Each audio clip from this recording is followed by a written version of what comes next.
Okay.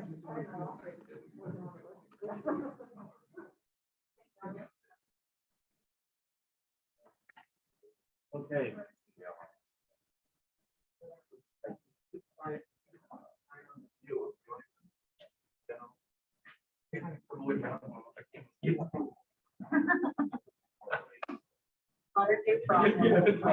am I going to do?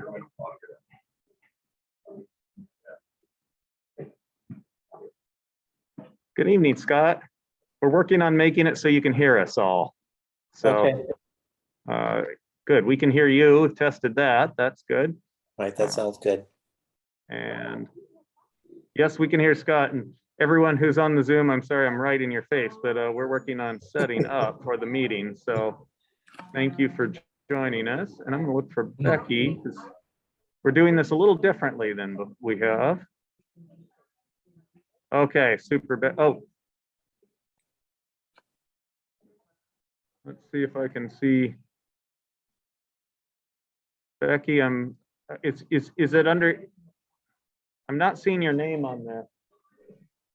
Oh, okay, got it. Yes, there we are. Promote the panelist. Let's see if I can make you. Like to be able to make her a co-host is what I'd like to be able to do. I don't know if I can do that. Yeah, you guys you good on that? Yeah, absolutely. And Beth will be here and she's happy to answer questions. You bet. Perfect. Works. Okay. All right. I think I have made Becky the host now.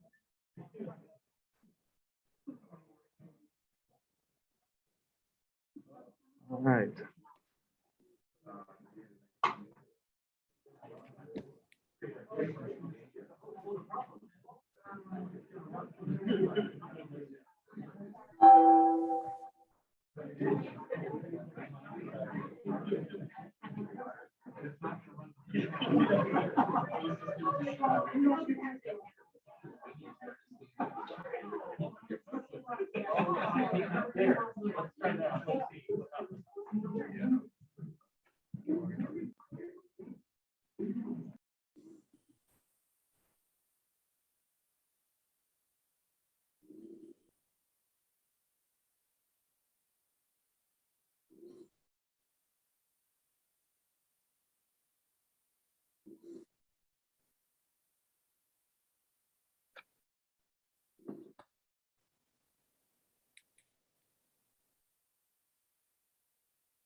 Hey,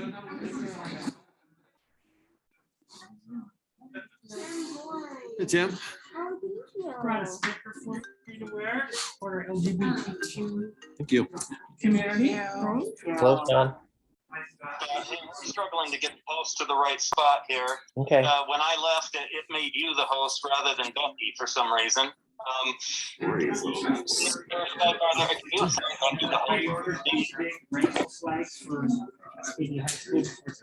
Yeah. We go to participants. Okay. Yeah, we got the panelists and select Becky, make her to 133 and make her the host. Okay, done. Okay. Okay. Bye. Bye.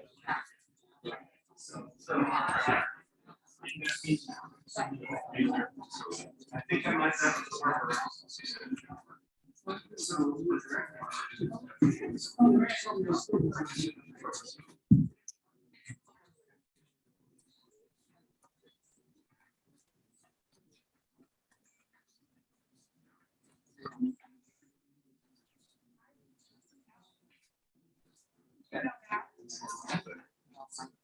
Ah.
All right, Scott, can you hear us now?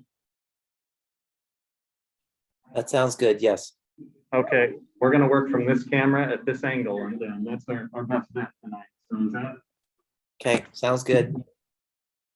perfect? I think we can see everyone there. There we go. Everybody's in view. It's not working.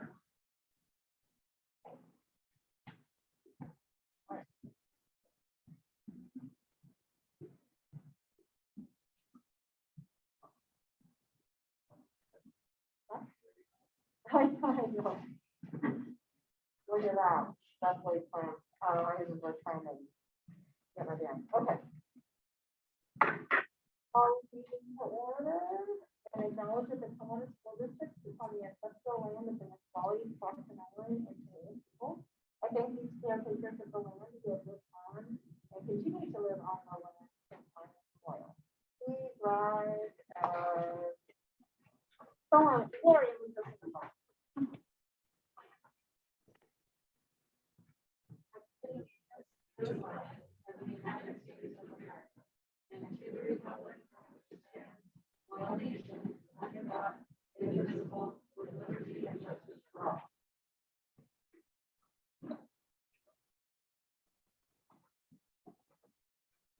All right. There's public, do you have anyone sign up for public comment? Yes, okay. And so if you wanted to do public comment, you had to have emailed Stephanie prior to the meeting, and we'll go over the details of public comment when we get to that point. In terms of the time.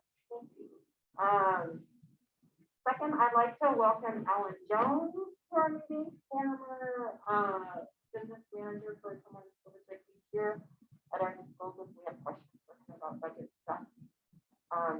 As it may come up during the meeting or even after the meeting.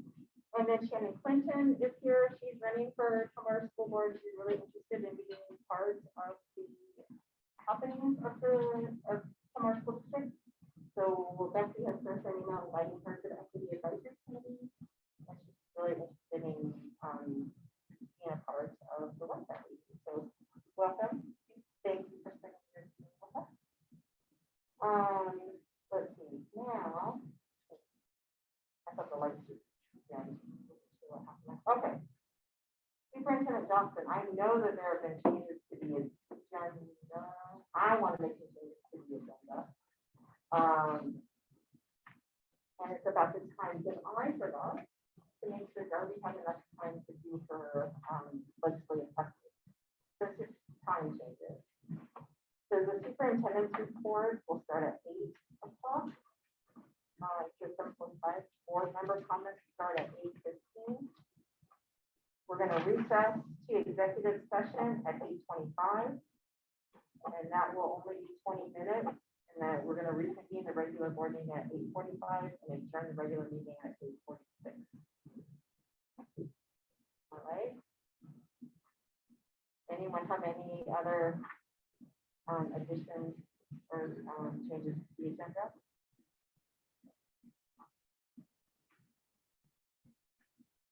Is there a motion to approve the amended agenda? I move to approve the amended agenda. I'll second. All those in favor say aye. Aye. Okay. I will go, everyone have a chance to review the minutes? Okay. Nice stuff, Lori. Scott, are you hearing us? Scott, can you hear us? Okay, should we go closer? Can you hear me now? Thank you. Okay. Everyone's had a chance to review the minutes.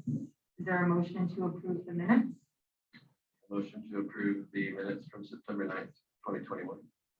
I'll second. All those in favor say aye. Aye. All right, motion passes. So now we're going to move on to the capital facilities plan public hearing. Mel Murray.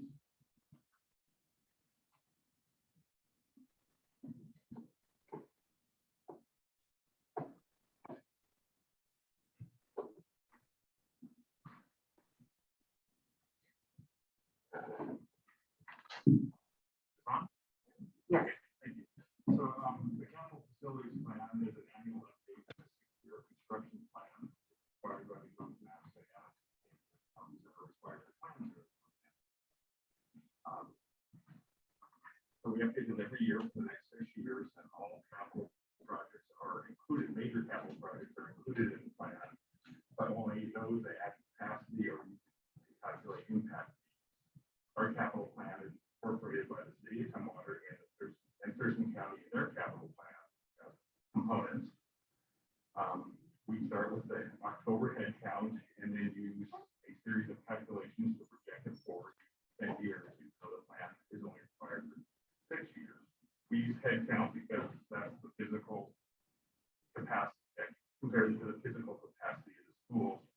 We will tend to likely be more than like HR or financial services projections, just because they tend to be more conservative. We tend to be more wanting to make sure we have that capacity in place.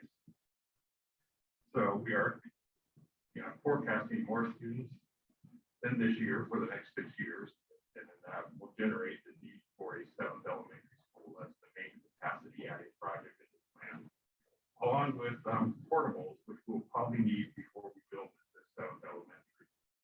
Other larger projects are both middle schools are eligible for a 30-year modernization, OSBIC for renovation, a major renovation with state funding available. 94 for Bush Middle School and 96 for Tumwater. 94 plus 30 would be 2024. 96 plus 30 would be 2026. They will be eligible. Each chapter in the plan is intended to be a requirement of a capital facilities plan as required by the Growth Management Act. They look at demand, capacity, and proposed capacity additions for those developments. So like you see the developments done by the airport, we need to have those in our plan, which they are. One of the interesting things is table 8 is a student generation rate that compares the address of every current student to building permit addresses over the last 5 years. With that, we project that out of every house that's built, we get 0.56 students. And out of every apartment, we get 0.16 students, which doesn't seem like very much, especially when you consider that spread across grades K-12, but it seems to match what you look at physical addresses compared with a development now. So as mentioned, the projects at Bush and Tumwater Middle School are major renovations. The elementary school, the portables are for capacity. We also included in this capital facility plan unspecified remodels or renovations at both high schools. To identify the funds needed, we have both remaining levy and voter approved bonds that we have on hand, plus future levies and bonds, $95 million to pay for those improvements.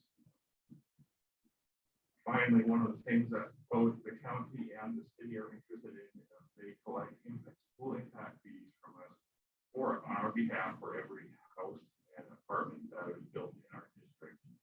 And those change every year, and those are on the key calculation in the capital facility plan. Let me make a note that here in the memo, for some reason, they're totally wrong. The typo. So basically, the fee calculation for a single family home is proposed to be $5,066 with a 6% discount. The proposed fee for a multifamily unit is $1,170 which is a 10% discount. And that's about it. I'll open up for questions. It is a public hearing, so anyone is available to ask questions. I'm sorry, Mel, could you repeat those numbers one more time? Sure. Thank you. They're also on table 8 or on the key calculation. Okay. Single family home, $5,066. 5066. Multifamily, 1,170. That discounts of 63 and 10%.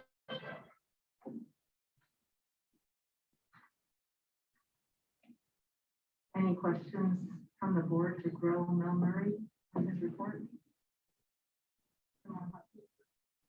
Any questions from the public? It is a public hearing. Anyone can ask a question of Mel. If you stump Mel, then you get a prize.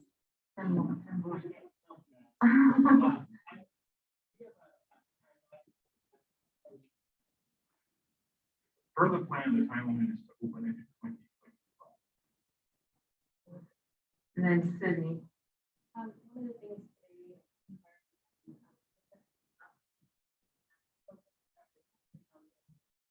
things Yes. So when we're looking at animal breeding, you're planning out for new apartments and new homes, you know, they go, The enrollment has gone down for the last 4 years, but we're also seeing that it's starting to pick up, especially in the younger grades, which then brought forward into the future years. So that will, and again, this is a plan, and plans are, I like to say, a common base for changes. So we know that if things change, we might have to delay some elementary. In the mid-90s, we were planning for a 7th elementary. It has not been built yet. But one thing we did do is we added 8th grade wings to both middle schools, and that could solve a capacity need at our elementary schools at that time. Plans change. Just real quickly, we're getting some requests from the chat room that everybody really needs to speak in the microphone. Everybody needs to bend over and speak in it like this. Okay, thank you. So I'll repeat the questions that came from the audience. Tim Boyd asked, when the plan for the 7th elementary to be built was 2025. And then Sydney asked about the connection between enrollment decreasing and this plan where we're assuming enrollment is increasing. And it's best laid plans. We still have to plan and we'll just keep figuring out what happens. I think it's based a lot on, there's the enrollment and then there's the growth of the housing we can build and trying to balance all of that. That's kind of what I understand, right? Yes, that's true. The last year especially has seen an unprecedented amount of housing permits in our district. Hold on, I'm Shannon, someone will get you a microphone. No, they can't hear.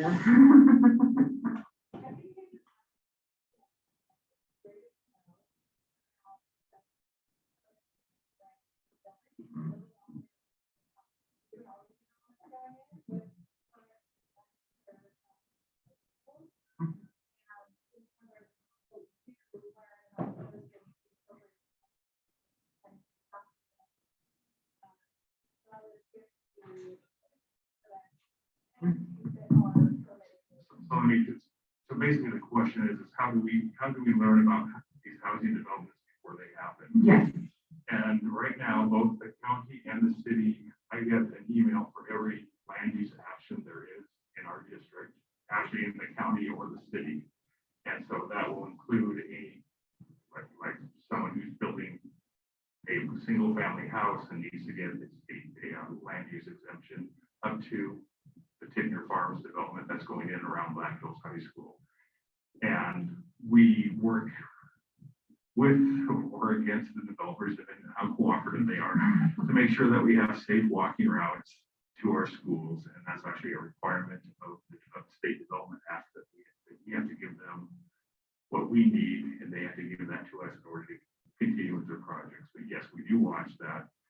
And when those projects start building, we are really going to see a lot of need for new schools. Thank you. Great question. Anyone else have questions? He hasn't been stumped yet, folks. Anyone? All right. Thank you, Mel. Thank you.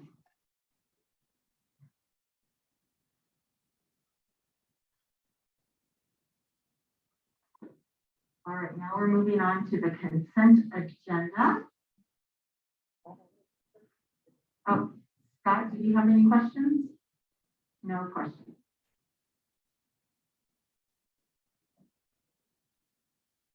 So has the board had an opportunity to review the items on the consent agenda? Yes. I'd like to make a motion to remove the personnel report from the consent agenda and approve the consent agenda minus the personnel report. And we'll approve the personnel report by itself. Is there a second? Does everyone understand what's happening here? Second. All right. All those in favor of removing the personnel report from the consent agenda, please signify by saying aye. Aye. Aye. All right, so now what we'll do is the second part of your motion. No, we didn't vote on that. No. So now you have to vote. Now we have to. I need a motion to approve the consent agenda without the personnel report. I'll make a motion to approve the consent agenda without the personnel report. I'll second. All those in favor, say aye. Aye. All right, so what you just saw there was so consent agenda usually just goes straight on through. We don't ask any questions. Unless we do have questions, then we remove that report, so then we can ask questions. So now we're gonna ask questions about the personnel report. All right. I just have one question. It could be a general response. I don't know if you can or choose Sean. Yeah. But this is a very active personnel report and based on our budget issues. Could you maybe explain this personnel report a little bit to kind of walk through? Absolutely. So you see a number of hires on there and you go, wait a minute, we're holding a lot of hiring. So how is it we have a number of hires on the personnel report? And I'm going to share that and I'm going to ask Beth to clarify if she can make my answer better. So, so what I would just share is what you see mostly on the personnel report are paraeducator positions that you see as 1 year only. That generally means that is a paraeducator that is assigned to a student due to their IEP. So students who have a one-on-one paraeducator in their IEP, we have to provide a paraeducator for it. So that is a hire that is necessary to comply with law. And so those are hires that we have to make. You'll also see some partial teacher ones, partial FTE teacher, and that's where we might have someone out on a leave for a while because of for a variety of reasons, and a teacher might need to be out on leave for part of the year. And we then need to put someone on to replace that position. So those are primarily what you're seeing there, some coaches that we have to hire. And Beth, is there anything else that you would add to that would clarify that? I don't think so. Sorry, That's I okay. don't think so, unless Casey, you had a specific question about a specific hire. No, definitely Okay. not that. It's more of just the activity of the personnel report. I just wanted to make sure that people knew that what that actually meant. Have a flood of hiring, but we have a budget crisis. Sure, thank Absolutely. you.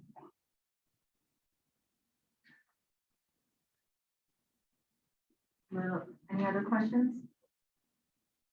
Scott, do you have any questions on the personnel report? No. All right. Is there a motion to approve the personnel report? I would like to make a motion to approve the personnel report as presented. Second? Second. All those in favor, say aye. Aye. Aye. Right, motion passes. All right, now we will move on to public comment, follow-up and by the numbers.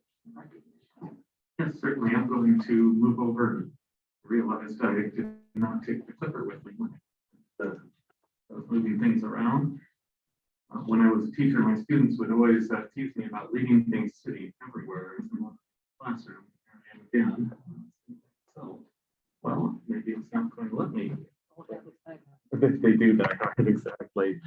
I'm going to minimize that down, so hopefully we can see my PowerPoint. All right, now maybe this will let me. There we go. Okay, so at our last board meeting, we had one person who made public comment. That was our TEA president, Tim Boyd, and he's here again this evening. So we've continued to, I would say, just add to that, that was related to bargaining. TEA and the district did settle on a tentative agreement a couple of nights ago. So more details coming on that. That's recent news. But I want to just say thank you to the bargaining TEA and the district for working hard together through what's a really difficult bargain during a tough budget time. So appreciate that collaboration and their kind of respectful work together toward an outcome. I have just a couple of numbers for you tonight that I want to share. First one is 6,122, and you may have seen this one before. So not sure if any of you recall what that number is. FTE? Yeah, that would be, absolutely. That is our projected average FTE enrollment for this year. So when we built our budget, we built our FTE enrollment. And this is the number, if you don't include our Skill Center students, Running Start, or Open Doors, because those are programs that we really don't count toward our funding. But we projected 6,122 students minus that. And it's our October FTE enrollment, 6,122.8. Wow. So we are right at that number. We're about 0.8 of a student above it for our October enrollment. So I call that pretty reasonable projection. So No one ever gets that close. no, not on a 6,000 student district. Yeah. And what I would say is, remember, that is our average enrollment. So enrollment will fluctuate over the year. It generally climbs in the fall and tends to drop in the spring. And so depending how far above it we go and how long we stay above it will help us figure out what our average is. But it's nice to get that number in October. Second number I have for you is 25, and it will lead to our celebration for tonight. How many years? in service? Good guess. And it's close. It's related to this is the number of our excellent principals and assistant principals serving from our schools. October is National Principals Month. And I think it's really important to take a moment just to recognize and thank our principals.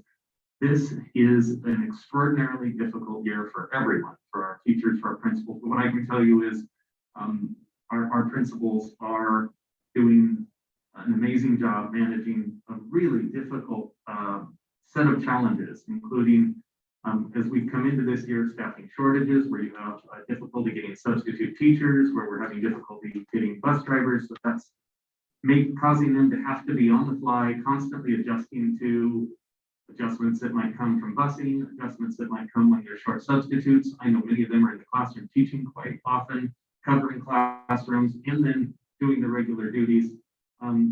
They are an amazing group, and I just think it's important for us to take a moment and recognize them. And I would have asked some of them to come tonight, but I can tell you how busy they are.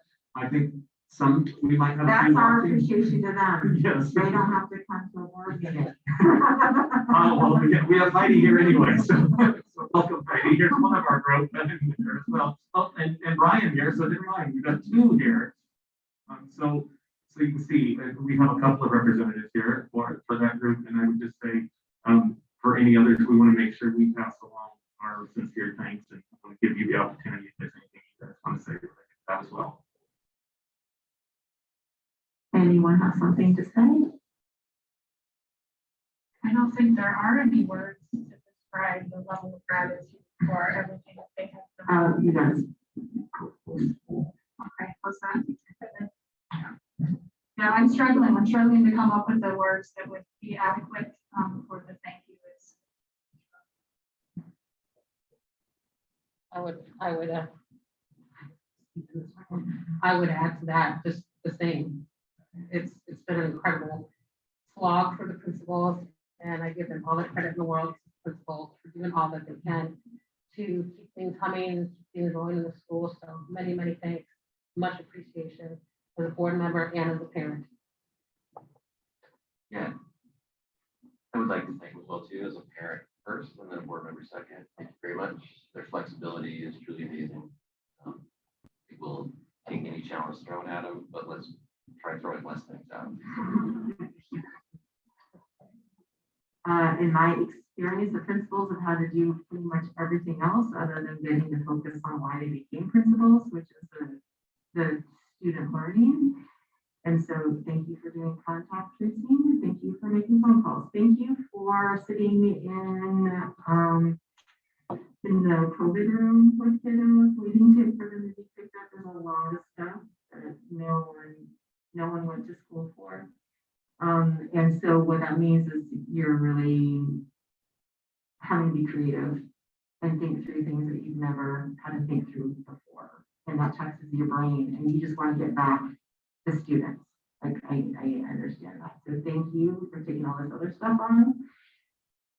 Because you're also supporting the teachers who also have a whole lot of stuff on their plate that they didn't imagine that they would have to do either. And so that's the other part. You support teachers already, but you're trying to support them in another way. It's just really, really tough. A lot of stuff falls onto the principal. So thank you. Please share our thanks with your colleagues. But I do enjoy visiting with them. So thank you. Was there anything else? That's what Dr. I have. Johnson? All right. And look at that, we're ahead of schedule. I got it back. Okay. So now we're on to public comments.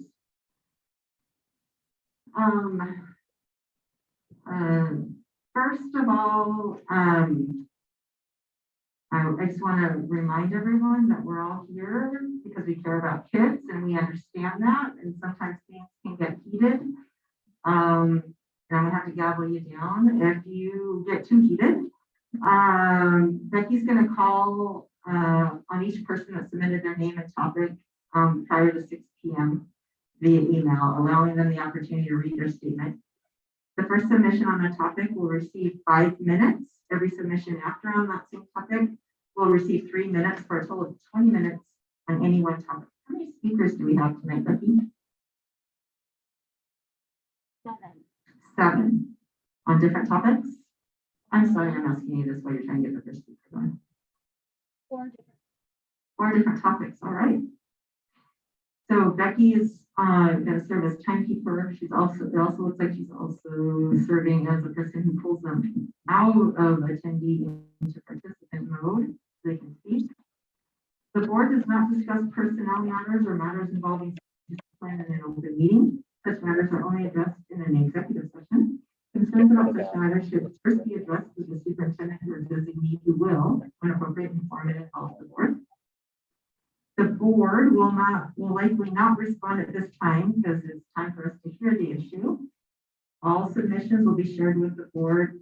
If you end up emailing in a submission because of the time limit, then they'll be shared with us and the superintendent. Upon hearing your comment, the board will take it under advisement and will, as needed, ask the appropriate staff member to follow up. And as you saw earlier, what happens is right before public comment, Sean does a public comment follow-up just to close the loop on that. So, are we ready for the first person? No. Okay, we're still looking for that. Sean, it's just letting me chat. So I think I have to go back to that one. It's only letting me chat with her. I did. Oh. No. Yeah, I'm sorry. It's not. Scott, you're on the big screen in case you wanted to know. You're larger than life right now.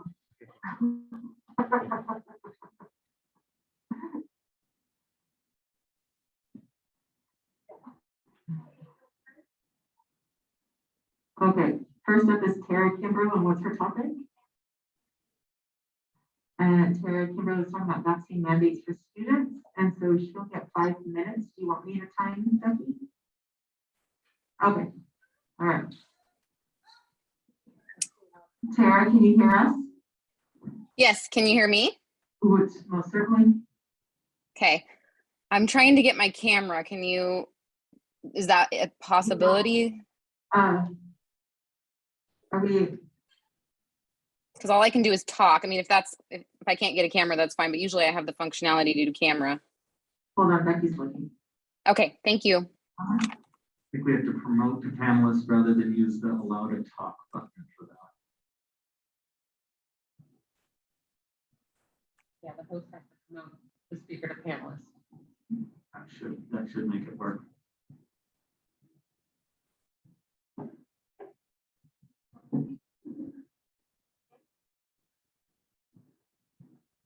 There. Now we can see you, Tara. Can you unmute yourself? Yes, there you go. Now we can see you and hear you. Okay, perfect. Thank you, everyone. Good evening. My name is Tara Kimbrough. I'm here today because I believe that COVID-19 vaccine mandates are wrong. And I'm here today to stand with all the parents that don't agree with implementing one for K through 12 students to attend public schools. It hasn't happened yet, but based on the governor's comments today, it's coming, and the district is probably having internal discussions about it right now. The typical rebuttal I receive is schools already have vaccine mandates. This is just adding one more vaccine. It's no different, but that is a lie.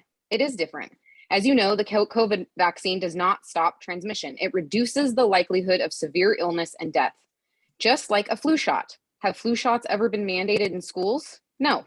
Why not? Because they don't stop transmission. So what is the point of mandating it? You won't stop the disease, so mandating a vaccine for it is simply unethical. Additionally, the efficacy of vaccines for the flu and COVID continue to change. In the span of just 10 months, the COVID vaccination efficacy has changed multiple times. Another rebuttal is the only way out of the pandemic is the vaccination. Not entirely true. It is one of the tools, but not the only way. And the rate of breakthrough infections and comparable viral loads in vaccinated versus unvaccinated are proof of this. These government-created vaccinated utopias will still have outbreaks. Another justification is to compare it to measles, smallpox, and the polio vaccines. Did you know that those diseases had death rates between 10 to 30%? The childhood death rate for COVID is less than 0.03%. The flu has a higher death and severe illness rate than COVID, and still no vaccine mandate for the flu. There is no long-term data for children, especially those under the age of 12. Only 4,500 children for each vaccine between the age of 5 to 11 have received this experimental vaccine.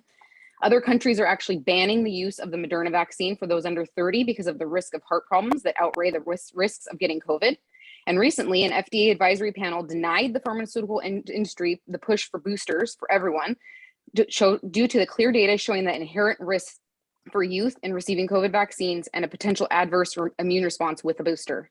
There is no long-term data, and the COVID hospitalizations and deaths for children clearly show that there is no urgent need for this vaccination in children.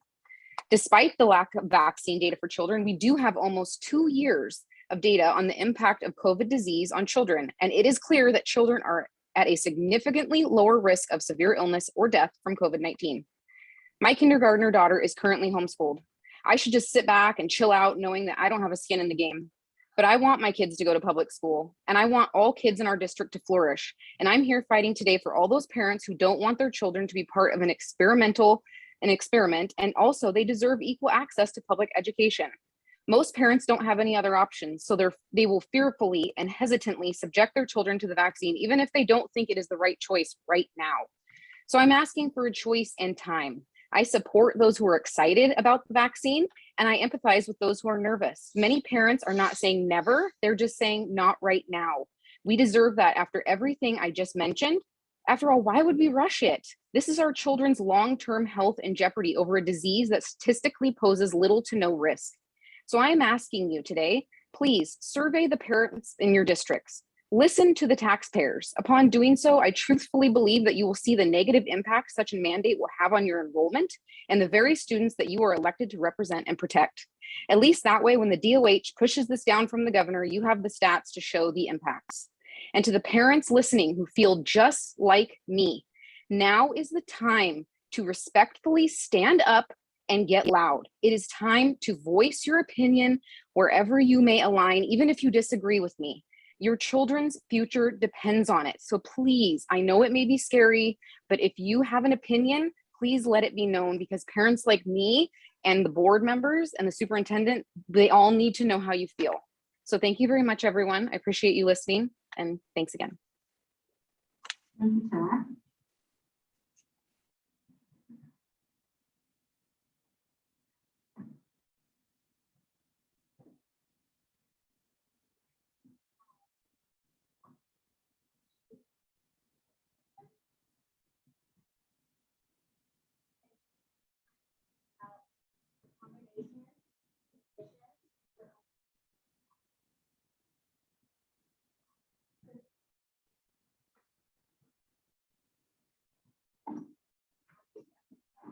So it's Christy Shock speaking on accommodations for staff. Can you grab the microphone, Christy, and speak right into it? As long as your mouth is right up there, however you want to do it. Well, my name is Christy, and I teach currently at Lower Elementary. I've been a trauma resident. I have 3-year-old, and currently a freshman who's 15 at the high school. Served multiple years Little Rock PTO and currently at the high school at the parent group. So I come from a place choice of letting Tumwater as I talk about this. Thank you for the opportunity to speak. Can I just saw in the chat, it says Amber says she can't hear. Okay, so is this better if I go all the way? Is that better? That was on Zoom. That's good. Oh, Scott says thumbs up. All right. Okay, sounds good. So I'd like to thank you for this opportunity. It's nice to have a public forum. Tonight, I would like to talk about the accommodations and conditions that are planned for next week for Tumwater School District staff. I want you to know I completely understand that there is a mandate and that certain processes that have to be followed, due to this mandate. What I'm actually concerned about is the district decided conditions of employment after Monday the 18th. And I have a copy of the district email. I can forward it to you guys, or I don't know if you already have it, but the district email that was sent out on October 7th to all staff, not just vaccinated or not just unvaccinated staff, to the entire district. So they received an email outlining the conditions for the unvaccinated staff members. The list includes one of the conditions for unvaccinated staff is that they must wear a certain mask after the 18th, specifically the KN95 mask. This is a mask that at my school, no one currently wears. So at Little Rock, no one wears one of these KN95 masks. And I'm not sure what the other sites are like, but for my site. Once again, completely aware that certain conditions and accommodations for employment are necessary. However, making a person wear an item on their face that they have never worn before will tell everyone their status, whether they're vaccinated or not, which the district has stated is a confidential matter. This strips these employees of all privacy. Absolutely no confidentiality is offered for these staff members. I'm really appalled that this district so blatantly disregards important matters like privacy, confidentiality, and the protection of our employees' rights. I cannot imagine this district asking those staff that are HIV positive to wear a certain necklace, or those that are gay to have a certain hat, or those that have cancer to wear a certain shirt, or anything else. So I'm appalled that because of a personal choice, you have to wear something on your face that distinguishes you from everyone else. Quite honestly, it sounds like I'm repeating history. This just wouldn't happen with other situations. So I asked myself, why is this situation so different? And I'm having a hard time coming up with a solution because the science behind wearing that during school hours just doesn't make sense. Do vaccinated people get sick with COVID? Yes. Do unvaccinated? Yes. Do unvaccinated people have symptoms? Yes. Do vaccinated? Yes. Do we all spread the virus? Yes. So to me, this feels like a punishment for a different belief rather than a needed accommodation. I don't know how this even comes close to meeting the equity programs that we have said that we have here in our district. Our district constantly talks about equity. I think it's time to act on the words that are spoken. A belief that is different should not be punished. Every staff member has the right to a safe environment, physically, emotionally, and mentally. This condition instead promotes division and violates employees' rights to privacy. If I could speak from the heart right now, I love Tumwater. I love the tradition. I love the steadfastness of knowing that I can count on Tumwater to stand for what is right, what is best for students, our community, and our staff. This is disappointing. I want to be able to stand confidently on the equity issues that we've talked about. And I don't really care what other schools are doing, what other districts are doing. I encourage you to take the path of righteousness, that even when we're afraid that we have the right to do what is just, our staff deserves more from our district. They deserve your respect. They're amazing. They do amazing things for our kids. Okay, that's and fine. they need your best efforts. Yeah, good job. Thank you.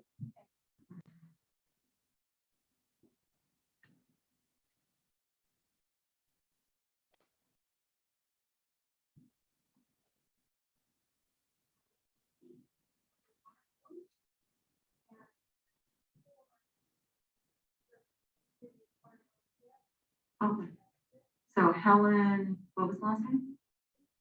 Wheatley? Okay, Helen Wheatley. The next four speakers are all about the Port of Olympia development that's happening near Fiscal Pillar.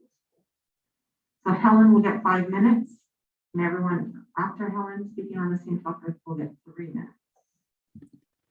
Okay. I think I'm there. Can you hear me? Yes, we can hear you, Helen. Great, thank you.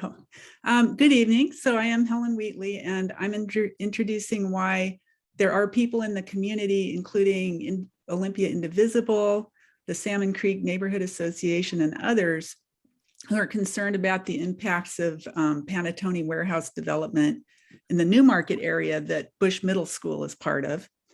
And hopefully the board members have seen the maps that show the area that we're talking about, which is very large. Panettone is an international scale warehouse developer. It builds not just in the US, but in Europe, and it's been very active up and down the I-5 corridor. So it has the financial capacity to take out an option over this whole area, which is a whole new thing. Tumwater has never really made large scale warehouses a part of its planning process, and neither did the port until a couple of years ago. So before the warehouse boom attracted Panettone to Tumwater, there was a major strategic effort to plan for the Newmarket district back in 2018 that was conducted by the Thurston Regional Planning Council. And you can still see the detailed plan on the trpc.org website. It proposed 4 districts of very different character. And one of those, or 2 of those districts, channeled commercial industrial development to a kind of a narrow rectangular strip along Central Street with a north-south forest buffer between that and the school. But as you can see from the diagrams that were provided by the port, now the port's proposing commercial industrial development over the whole area, including next to the school, with piecemeal project by project development instead of these planned districts. And that really changes how the traffic will flow and mix, and it changes the environmental design of the whole Newmarket area with significant adverse impact to the school areas, the bus barn too. The Western district that would have been, that where the school is, was supposed to be strongly characterized as open space, forest, and recreational use with relatively little commercial industrial building. The port's illustration of what Panettone development looks like shows that the proposed urban forest buffers and the open space that was proposed will not be included, so the school won't be buffered from industrial development. About a year ago, the public raised a lot of concerns about the Panettone lease and large-scale warehouses. These include traffic and safety, of course, for the school and the neighborhood, air pollution, loss of the trees, loss of planned recreational and open space, and no strategic plan for stormwater management when flooding has been a big problem in the past. So without an updated strategic plan, the port really doesn't account for the neighborhood's zoning for more density, for future school capacity needs, recreational capacity, or bicycle connectivity. So where we are now, the public outcry forced the port and Panettone to the table with Tumwater, the city, to try to hammer out an interlocal agreement, which is a kind of odd and unusual substitute for doing comprehensive planning. It's basically a contract between the governments. The only public presentations about this contract have been from the port. Tumwater City Council members don't know what's being negotiated. And based on the information that has come out, we do know the port wants to grandfather in current zoning and regulations for the next 20 years, when we know that climate change, population growth, new urban forestry plan, and other big changes going on now will need to be dealt with sooner than 20 years from now. So if the interlocal agreement doesn't get it right, there's little chance to fix it later. This is very concerning. Parents and residents should know what Tumwater is negotiating for, especially in regard to the future of the school and the Salmon Creek neighborhood. So I and a couple other speakers tonight want to take this opportunity to talk with you a bit more in depth about what our concerns are, so you can consider whether the school district might have questions it needs answers to. So thanks very much for taking time in the meeting to listen. Thank you. Thanks, Helen. You were like right, perfect on 5 minutes. So nice job.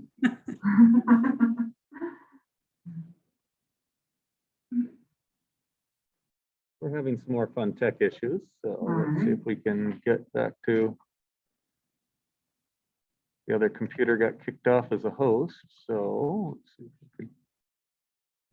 Oh, interesting enough, I don't have host privileges either.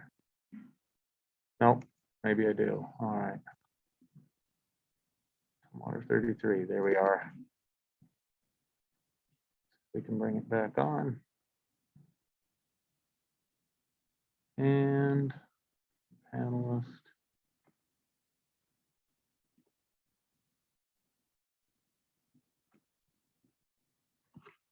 Hey, we should have it back.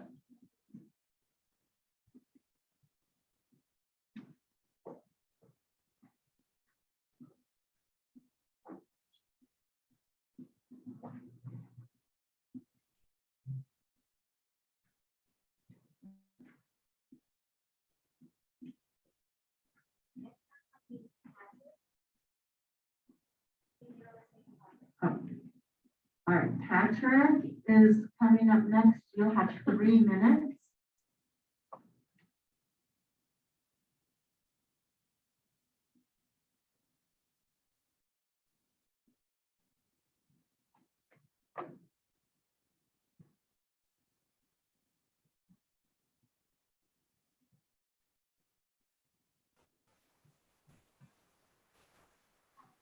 All right, Patrick.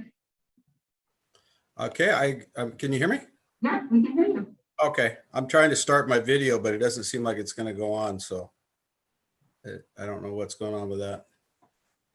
We're looking on this side here.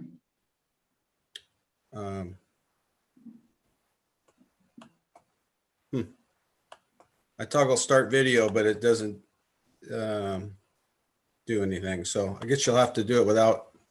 Oh, there it goes. Start my video. There you go. Maybe it'll come on now.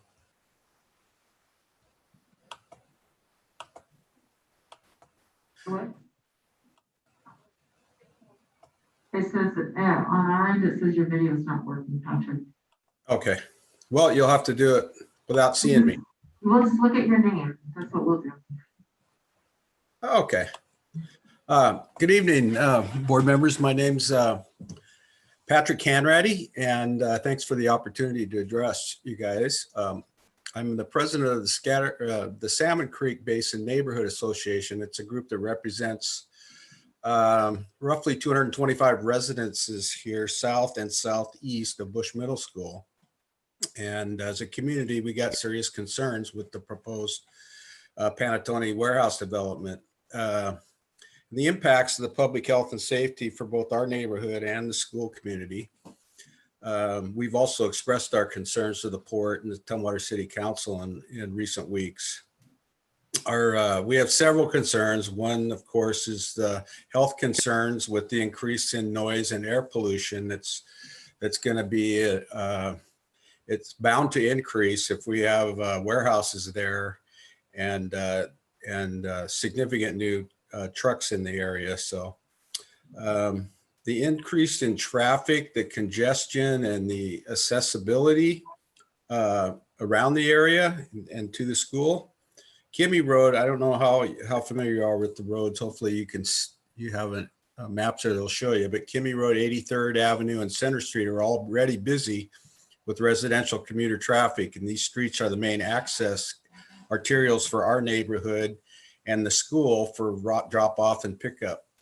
We're concerned about future increased impacts on the traffic, especially with the increase of large trucks and semis. If Kimmy Road is closed to the north, as it's proposed, even more traffic will be concentrated onto Center Street, which is the only northern access to Tumwater.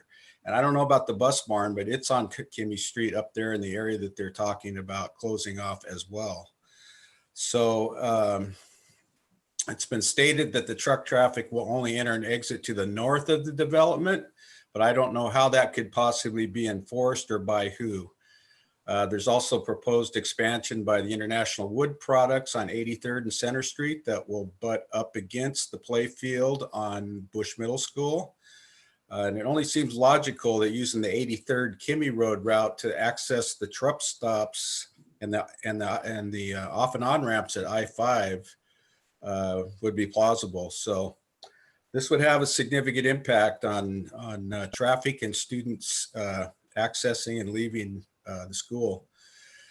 The other concern we have is environmental and increased flooding potential. 15 years ago or so, our neighbors association wrote a letter to the city council referencing the 200 acres of trees on Kimmy Street and our opposition to the removal because of flooding concerns in our neighborhood. We had over 100 neighbors sign the petition, and eventually city of Tumwater passed an ordinance restricting large warehouse development because of the concerns. That's your 3 minutes. If you have additional comments, please feel free to email us. Oh, okay. Thank you. Thank you.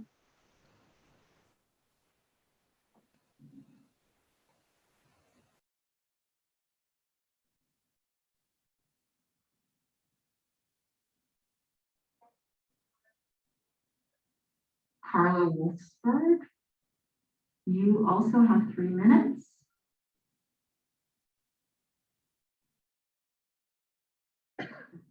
You're going to be promoted as panelist, and then you'll be able to hear you.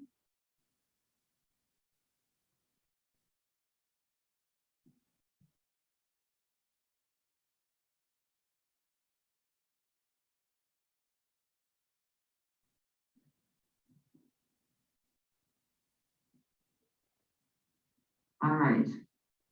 Carla, there, can you hear me now? We can hear you, Carla. Good, thank you. Yes, so my name is Carla Wolfsburg. I've been a Tumwater resident for the past 25 years, many of those years as an employee for the city of Tumwater. I'm a member of Olympia Indivisible and member of the Port Action Team. I thank you for letting me speak to you tonight and for your public service to our Tumwater schools.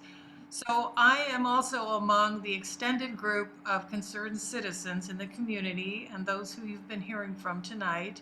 We've been following the port's mega warehouse development with the Panettone Company for the past year. We have many questions and concerns, and we think it's important that you are aware of the issues that could potentially be harmful for the Bush Middle School and for all the people associated with the school from this particularly large development. So we recognize you have an enormous responsibility as school board directors with over those 6,000 students and 800 employees in the districts, and we're sure that their health and safety are most certainly among your priorities.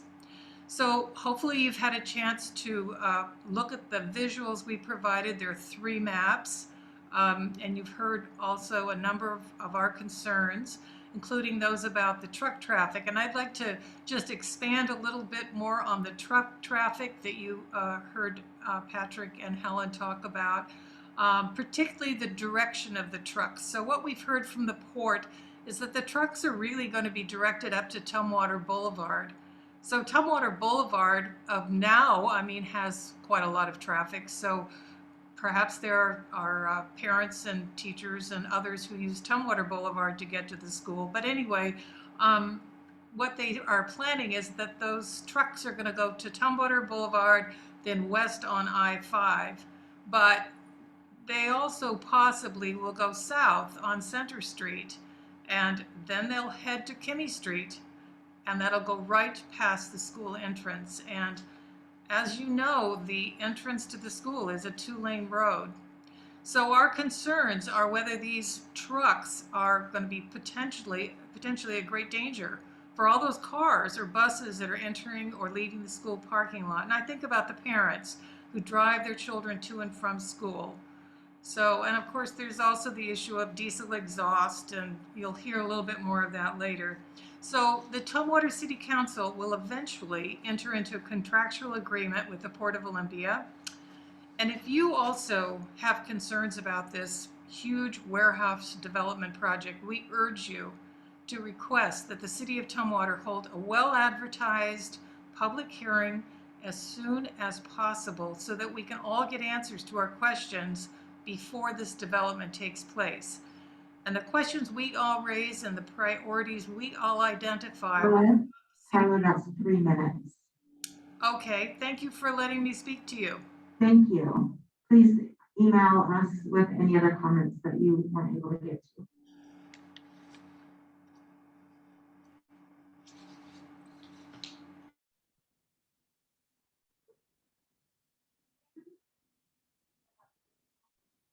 Louisa? Oh, Lisa. Lisa Solzak. You will have 3 minutes to talk on this topic. We're promoting you now.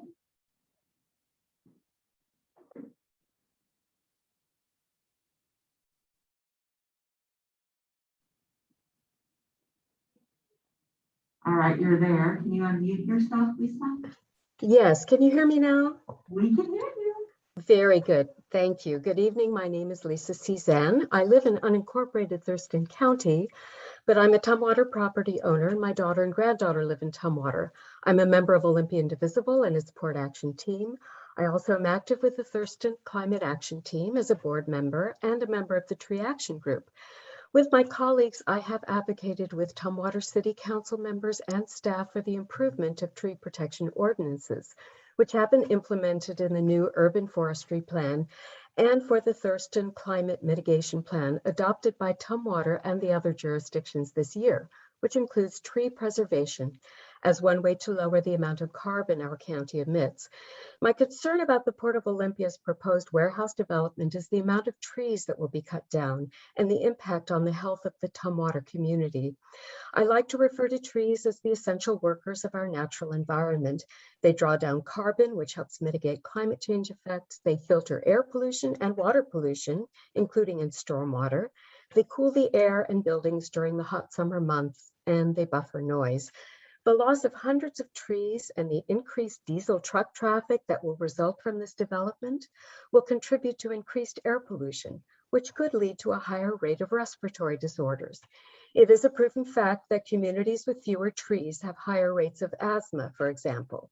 Tumwater already rates 7 on a scale of 1 to 10, 10 being the worst, in diesel pollution burden on the Washington Environmental Health Disparities Map. The use of this map is now legally required of all state agencies in their decision-making processes. In addition, without the filtration function of the trees, there is concern for flooding and how the city's drinking water will be protected in this area, which has a high groundwater table. As the grandmother of a kindergartner at Tumwater Hill Elementary, a terrific school, I'm so impressed with it, I have serious concerns for her health and well-being and that of all children in Tumwater. We must do all we can to protect the natural environment we live in to ensure a safe and healthy future for all of them. I urge the school board to request a hearing with the city council to review the impact of this proposed project on the immediate neighborhood, including Bush Middle School, as well as the city as a whole. Thank you for your time. Thank you, Lisa.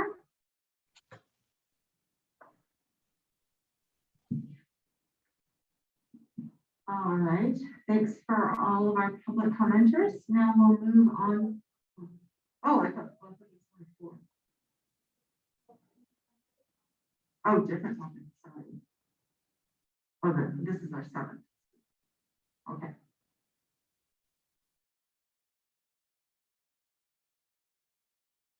One more speaker.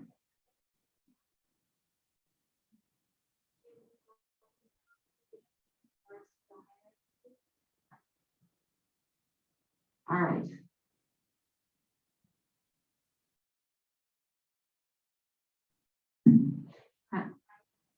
Heather Sheehan, you're being promoted to panelist, so you can speak for 5 minutes on your topic.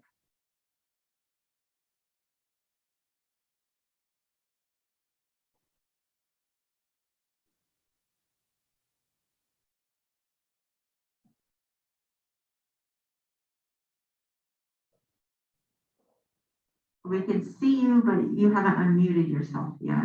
There we go. How's that? And we can see and hear you. Okay, great. Hi, you guys. I just want to thank you all for your time tonight. I know that we're all very busy, and please forgive me in advance if I stumble. My audience is usually second graders, so they're used to my shenanigans. So here we go. I'm Heather Sheehan, and I'm one of the second grade teachers at Michael T. Simmons Elementary. I have been a teacher here in the Tumwater School District for 9 years, and I'm also a member of the Tumwater community. To say that I have been disappointed by recent administrative decisions is an understatement, and here's why. In the important and necessary equity work that we've been doing in the district, there has been much conversation around impact versus intent. And as a staff member, I'm asked to take these two things into consideration when decision-making and teaching in my classroom. To look through the lens and see the impact beyond my intent, no matter how positive it may be. In this case, I wish the district would, for lack of a better word, practice what they preach.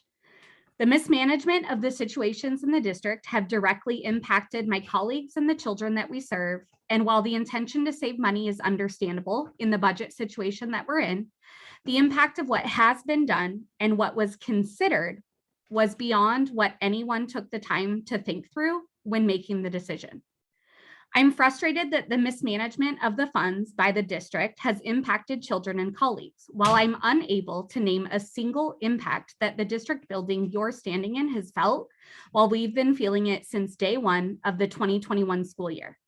I watched a colleague, a dear friend, and one of the hardest working people in the Tumwater School District pour everything that she has and everything that she is into a position that isn't guaranteed to be hers this year, simply because she understands what's at the heart of our business, which is kids.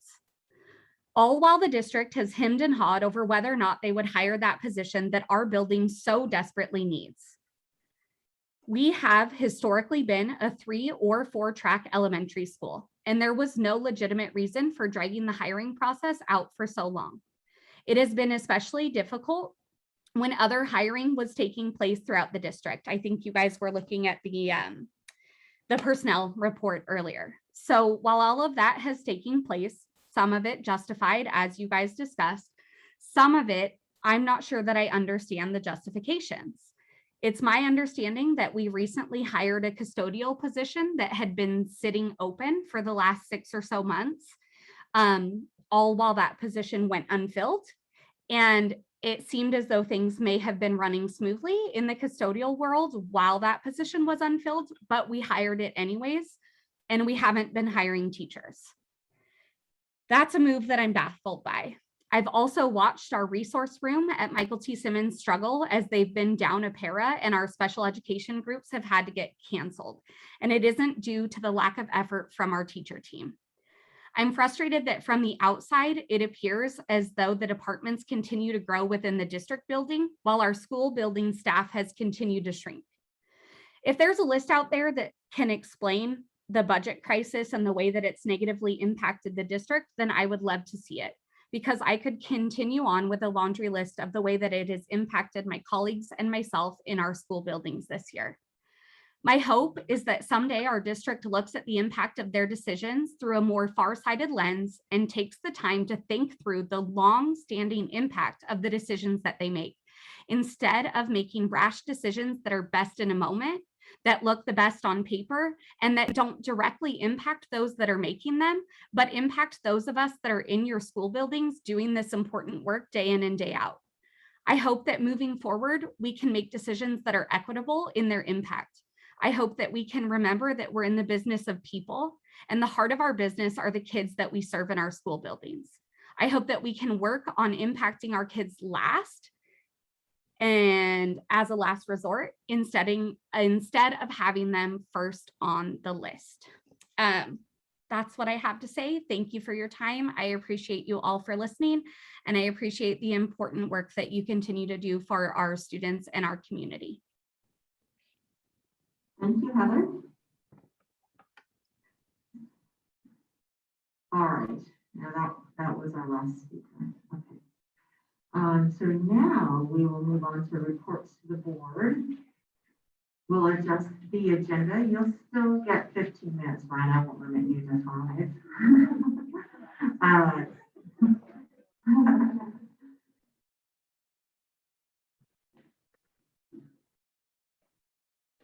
Go ahead, Brian.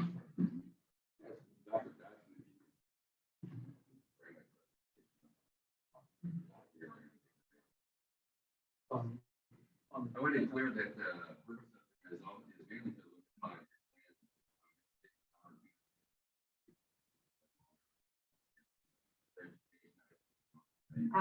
You need to bring the microphone closer to your mouth. Wow. Yes. Help your buddy Scott out there. Yeah, let's not break his phone. Brian, you said, did I hit on the desktop? Which one is it?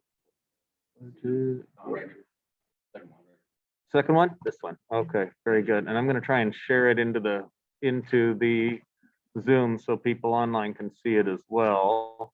So what you have in front of you is a table map. Table map actually is reference to a 5-year plan that because we received federal purpose funds requirements for us, it's more of a passion for how to drive our work. And to look at a 5-year plan, what's going on in terms of career and technical education, it's difficult at times to look at the 4th and 5th year. So what you'll see is a reflection in last year. Thank you so much. And some of the things that we're moving towards. Let's see about that. Hopefully working.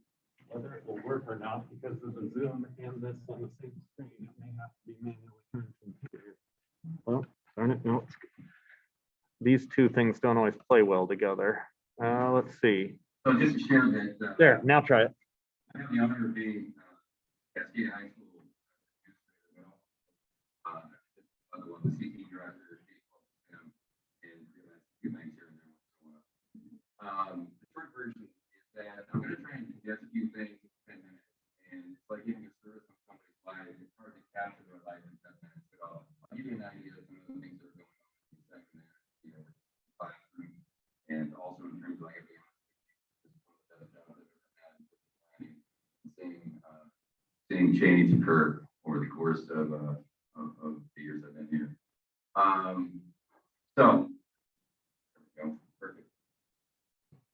This is what drives the work for us. In fact, what you'll see is the percent of students enrolled in the first year after graduation. Are you trying to butter me up, Brian? Yeah. So, this work, Melissa prior was with the ERDC, which analysis data. And when we took a look at it when we first had it 5 years ago, and I worked with Brian, he and I worked very well together in developing programs. So what you'll see is 33% of our kids basically go to a 4-year college or university, 2-year in community college, career technical, and 38% are not enrolled. And that was a shocking detail for us to see. The other piece below that is we looked at an 8-year cohort, and you'll see that 35% of our kids end up with a bachelor's degree. Not necessarily what we consider to be a high-wage high-demand field. I have 3 kids myself. That's it. But also associate degree certificates, 14%. But the one that's learning for our community is 51%. And so our mission and purpose in our life and the work that we do today is to shift that narrative from right to left. In other words, what we want to do is increase the opportunities for kids no matter what they want to go into. What you'll see up there, and I'll kind of go through this a little bit on the quick side. But on the left side, you see interest in goals and skills. And what that pertains to is our career planning, which starts in 6th grade. We have an electronic platform called Naviance, and Naviance helps get student interest and then drives that in a recurring format over the course of the student's transitions from middle school to high school and then into year 13. The career pathway is something that we work diligently on, you might say. In fact, you'll see maybe 1 or 2 of these pathways come up as an example, but then coupled with the high school diploma and just to share with you that we have 24 credits, and there's not a lot of flexibility in the high school diploma with a system that gives only 24 credits. And so what we've done is we've increased the number of equivalencies, and that's significant when you understand what about an equivalency, because in essence, it's 2 for 1. You can check off 2 graduation requirements even though you still receive 1 credit. And there's more detail to that. But then the options for kids, you know, I crossed out college because there's a lot of options for kids. You know, I started off in a community, actually I started off in the automotive industry. And then I went into community college and then went on to university. And then I took on my love for education when I came to visit my mom, Mike Simmons, in 1970 something. So that's where that came to be. So the growth in the program for the career education, if you take a look at 2017, 2018, we really started getting things rolling. And what we see is student enrollment, and then below that would be the number of staff that we have. So we started out with 16 staff members in our 6 through 12 system that are touching some type of career education. Really what it's about is making it more applied. And so a lot of the jobs that are out there right now, in fact, yesterday I was looking at the Bureau of Labor stats, of the top 10 between 2016 and 2026, 5 of those are in the health sciences field. And I'm happy to say that both sides of the freeway, as we termed it, in middle school and high school, are developing a health sciences pathway that is exciting, to say the least. So Bush Middle School, you can see the growth that's going across, and some of the bumps along the way, you'll see staffing changes that may occur. So when we train somebody, just so you know, that the late departure, you might say, to another district, it's not necessarily that easy to train someone so we can put them into the program right away. So in your packet, there's a clean copy. You're going to want to see it here. But what it is on the left side are program areas. There's 6 program areas in current technical education. You'll see the classes that we have between Black Hills and Panorama High School in the column next to that. Those also are our graduation levels for the level 1 and level 2. So students can graduate with a CTE if they have a level 1 and level 2 one of these program areas, plus an industry recognized credential. And we've had some students, and probably more so in the future. On the right side, I alluded to equivalencies, and what you'll see at the top is introduction to engineering design. There's actually a state algebra equivalency. So a student can go into that class, it meets the state standards, and will get their algebra credit. There are a list of them there. What you see for DC is dual credit. Those are the current articulations that we have with community college. Is a target area for us this year. It's a little difficult because of the COVID, but that's not necessarily the excuse that we want to make. We just need to reach out to other folks. This is in Tri, or what we call the PC3, which is the Pierce County region. Last time I brought in the 5-year plan, I was asked about data and how we get the results. So I wanted to share with you. This is the cover page basically, but behind in your packet, what you see are the number of questions that I answered on the program evaluation for each particular program, and then it will give you a score and target area for where we want to develop and put our focus area. I'll be quite frank that our focus area will be in developing business partnerships that work with our kids in a variety of work-based learning capacities. This is an example of a 3-year plan. I rely on this is one piece of data that all of our staff do. And I rely on this to take a look at and influence what happens with the 5-year plan. And this one happens to be an AFNR, which is Black Hills and Tumwater High School partnered together to develop this plan in terms of the direction where they wanted to go in their priorities. If we go back to, then your placemat that you've got in front of you. And the placemat that's in front of you, that is the 5-year plan. And attached to that placemat, what you'll also see are the descriptors for the criteria that are used to develop that. It's pretty extensive. We take a lot of pride in that work because it does drive what we do. I will tell you that things change. It is a work in progress. It's always dynamic.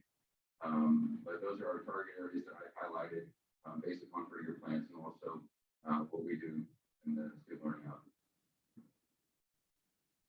And those criteria this year are in the descriptors for that as well.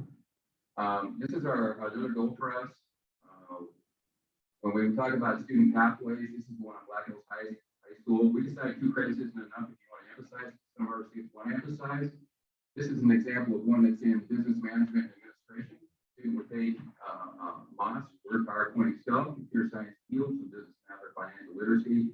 And then they would select 2 of the following courses on the right side, and then they'll get program recognition in the area of business management and administration. An example in Tumwater High School, I put construction up there. Core Plus Construction 180 has a partnership with Boeing, aerospace, the building industry, and then or aerospace manufacturing 180, which is partnership with Boeing. And then they get construction 360 there at Tumwater High School. Goal for us so to be able to have students flow between the 2 schools, high schools. So if a student was interested in aerospace at Tumwater, they could go to Black Hills. Consequently, if a student was interested in construction, they could go to Tumwater. We're always soliciting for advisory members, specifically in the middle level. We want to build a very vibrant advisory panel that can influence our teachers and industry standard and skills, but also help impact what students have going on for activities in class. So my card is in there. I'm looking at Shannon. My contact info. I'll say again, it's a mission. We need to get this. This is a piece of communication we have that went out to everybody in terms of online in terms of TSD Connect. And that's just an example of exam. So that's where I'm at. If you have any questions, by all means, please ask.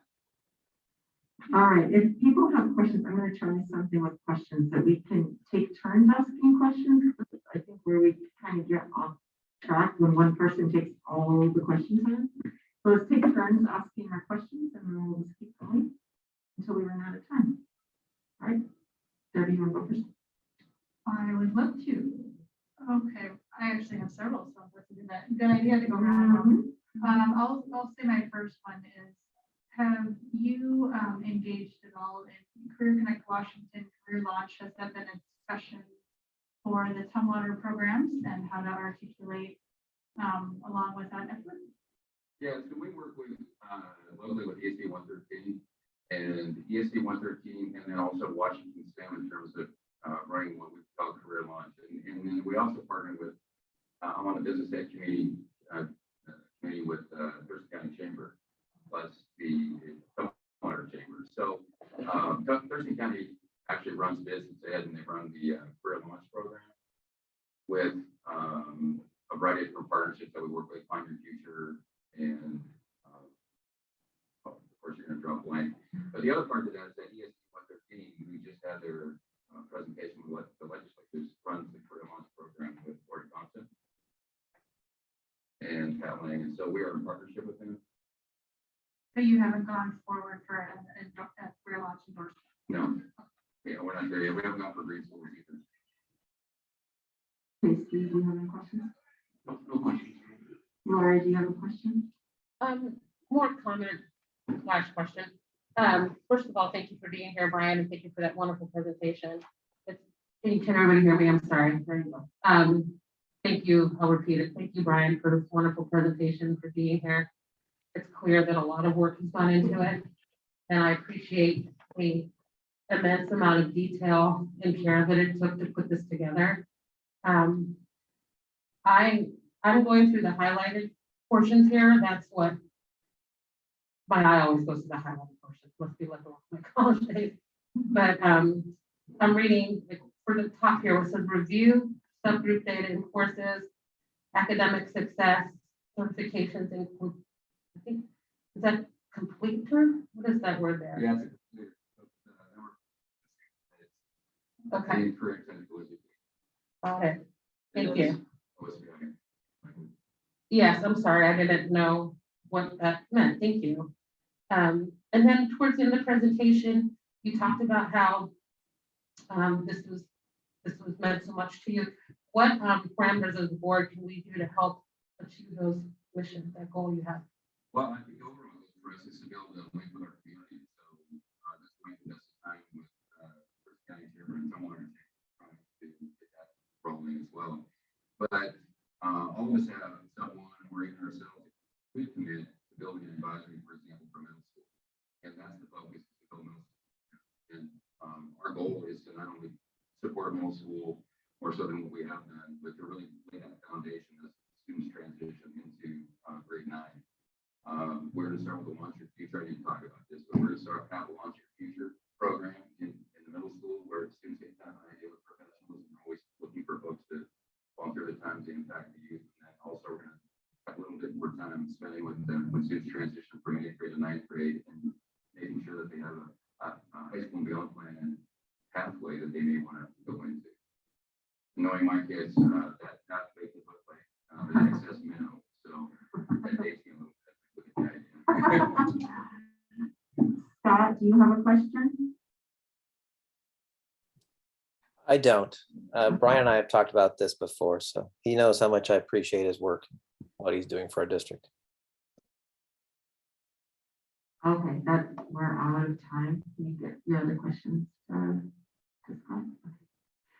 Thank you. Great, thank you.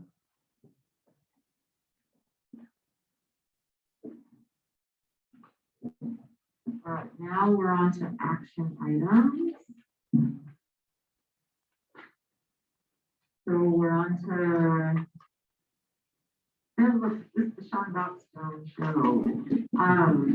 So second reading for policy 2108, 2255, 3225. Did you want to describe all of them before or do you want to take them one by one? I can give a short summary. How about just a short summary? We'll go one by one. If there's any questions that you have in the first reading, that would be good.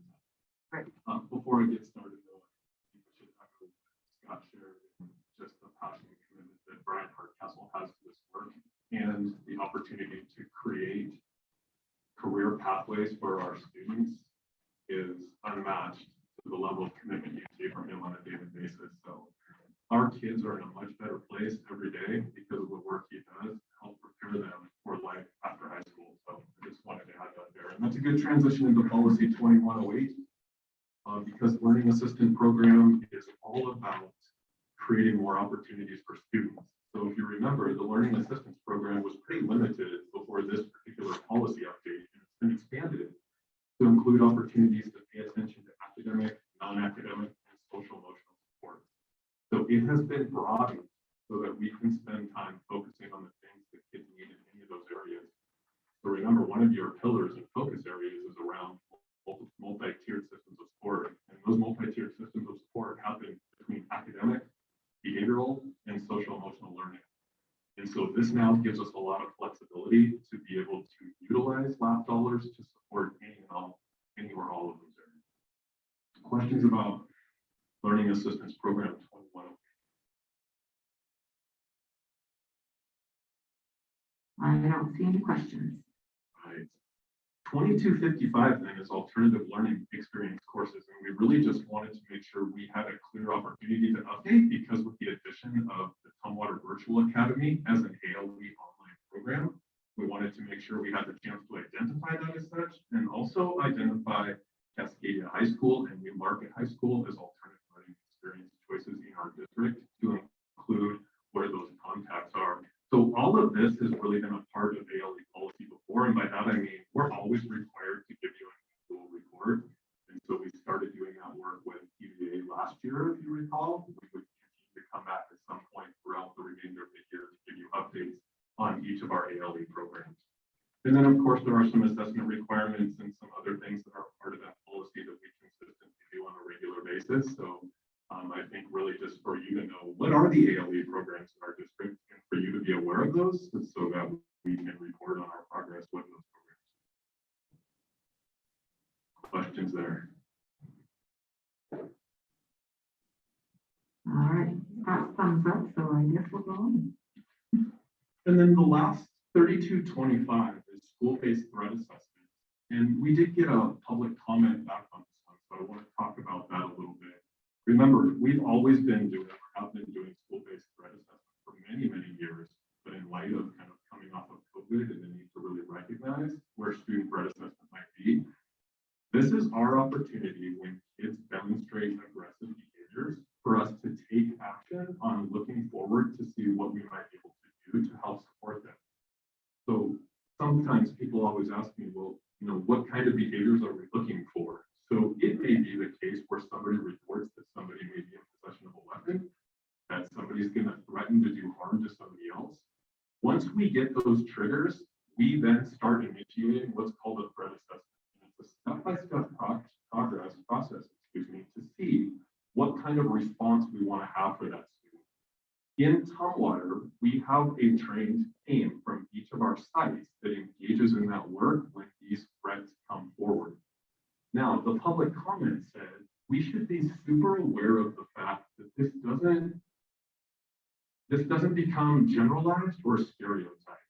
And by that, I mean, they want to make sure in this public comment that we have a system in place so that this isn't going after a certain population of students in our community. That in fact, this is in response to real behaviors that we see happening in our system. They also said, how do we engage in the training that's going to support our teams to be able to be in a place to identify students openly and with precision when it comes to making sure that this isn't based on color or disproportionality or anything else, but it's rather based on the fact that it's behavior generated. So Sean and I talked a little bit about this. Not only is our training for, say, cultural competency, diversity, equity, and inclusion going to be important for this work, but it's also going to be important to continue to provide ongoing training. So we recognize those areas where we're not going into a space of marginalization or generalization or stereotyping, but we're thoughtful about how we're engaging with all of our students. In addition to that, this said, what kind of data would we be looking at in order to see whether or not we are not in places of generalization or stereotypes? So do you remember our policy where we had our SROs and we created that data gathering sheet? On that sheet, every time an SRO has a contact with the student, we record what happens. So we're very, I call it thoughtful about what is the incident you responded to, how did it get resolved, and we keep a data sheet by element that kind of shows who are the students that are impacted by those decisions. I told Sean, I think it would be an important opportunity for us with our Equity Advisory Committee to review the same set of data with them. So for example, we have the ability for every threat assessment that's conducted to look at the student who is impacted by that threat assessment to see if we see any patterns that are either stereotyped or generalized data sets that would be important for us to address. So if we started to see disproportionate data, we could address that as it goes.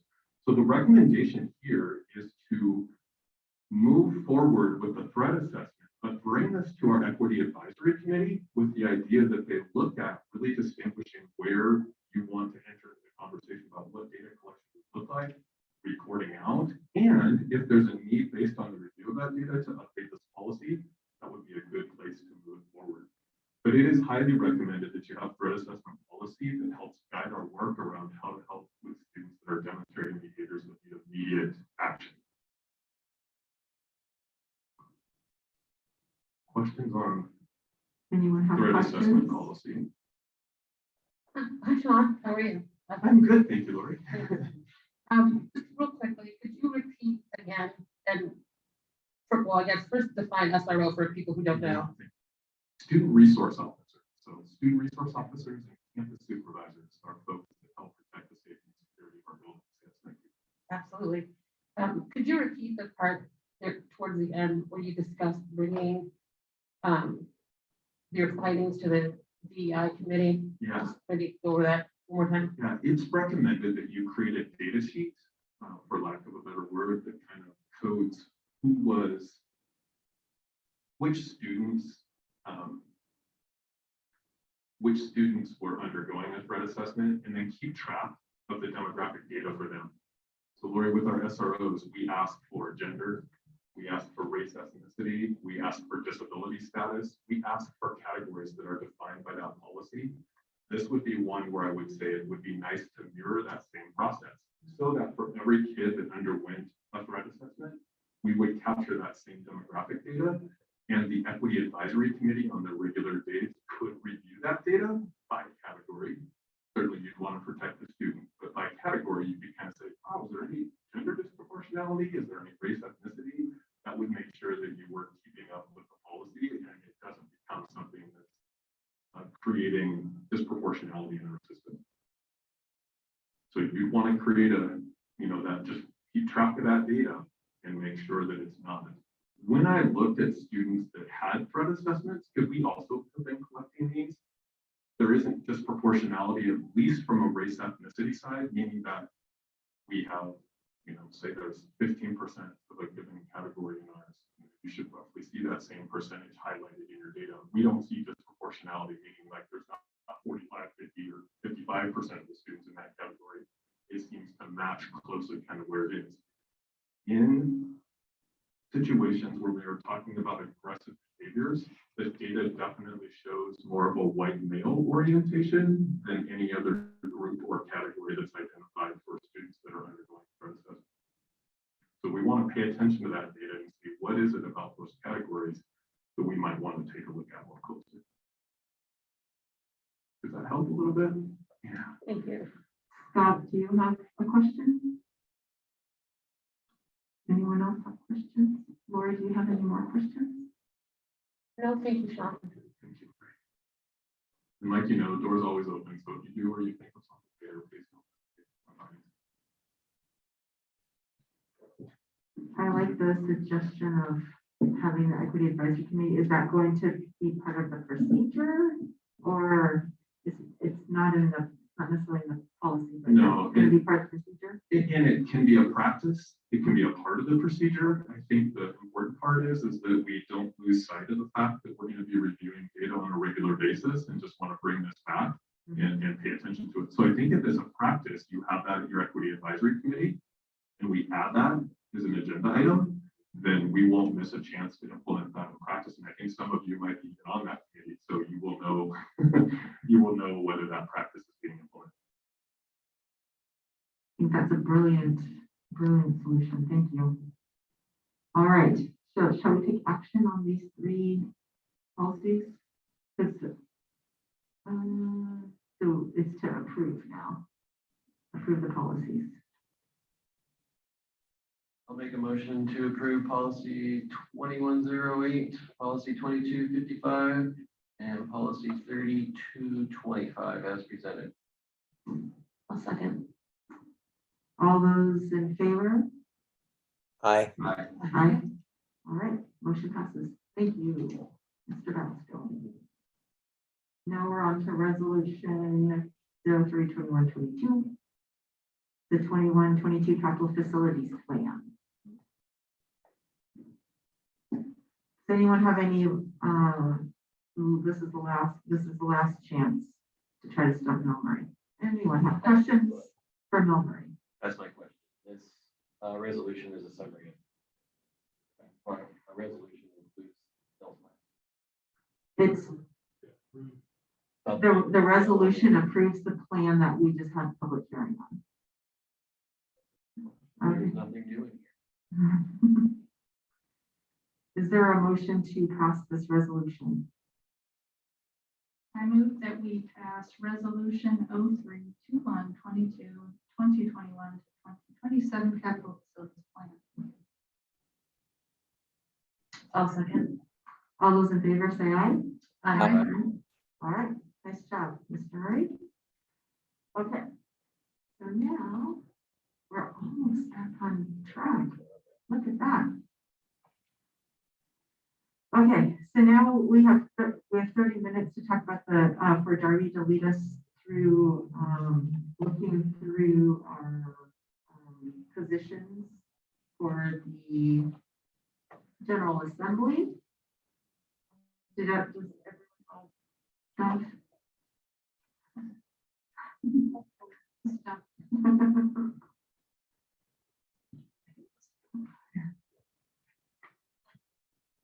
Okay.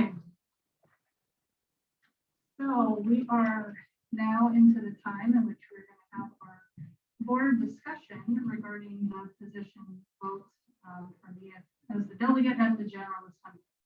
So just super quick review. This big stack of paper sort of is the actual handbook for the General Assembly. So I had translated all of this information into a Google spreadsheet to collect very brief input from folks regarding if you essentially concurred with what exists in the handbook by way of the input coming from the committee, the resolutions committee or the legislative committee regarding do pass or do not pass. So what I have done as an approach is essentially to follow along with that unless there are questions. So I sent that out to everyone for input. I received some input. As far as I could tell on the spreadsheet, I was the only one who had questions. So that's what we're going to go over tonight are the couple of positions in which I posed some questions. So to focus our work, I have provided a paper copy of each of the positions in question. You should have that in front of you here. And Scott, I emailed him the whole General Assembly handbook. So if he's so inclined, he can make some of the different page numbers. Okay. So this is the first step, and then once we get through this part, I'll talk a little bit about how we will then approach prioritizing the positions, which has to happen kind of quickly at the conclusion of the assembly, because that will also include any new positions that we have. All right. So here is my list. This comes from the spreadsheet. The first one that I had a question about is number 5, a public option for online education. That's page 31. Stop. Yep, page 31. So the positions that I chose at least to focus in on and make sure that we had a chance to discuss them are primarily the new ones. Because existing positions, a lot of these had minor language changes or they had consolidation and things like that. So this is one in which, once again, the kind of just a reminder that what this leads to is WASDA will take all this information and build the advocacy platform for the upcoming session. And so these positions spell out what WASDA shall initiate as far as either developing new legislation or supporting legislation. So this one is focused on remote learning as a valid modality, basic and special education alongside full-time in-person learning. Legislation should allow districts to offer remote instruction either at the district or part of a cooperative with other districts, permit students to choose a modality or combination of modalities without loss of opportunity. And state funding should support all approved modalities at the FTE levels defined for in-person learning, including any regionalization or other applicable local adjustments. The part I was curious to hear what everyone thought about was the state funding should support all approved modalities at the FTE levels defined for in-person learning. I don't know as much about online education in K-12. I'm familiar with it wasn't called remote learning in the colleges. We've had online courses, for years and years. There is, at least at the college level, there's differential FTE levels, depending on, not only just depending on modality, but also depending on if it's a course that requires extra support. So there's a higher FTE load that's there if you have 1.5 instructors, for example. I know career and technical education carries a higher FTE level. So what are folks' thoughts about this one, if any? So I think what you're asking is right now in our classrooms, we have requirements, what class size is, and that perhaps an online environment could support a larger class size. Is that what you're asking? Right. The concept of FTE levels as being exactly the same for in-person learning versus online. Is there some sort of economy of scale that happens when you have online courses? that can be, well, clearly that will have an impact on funding. How we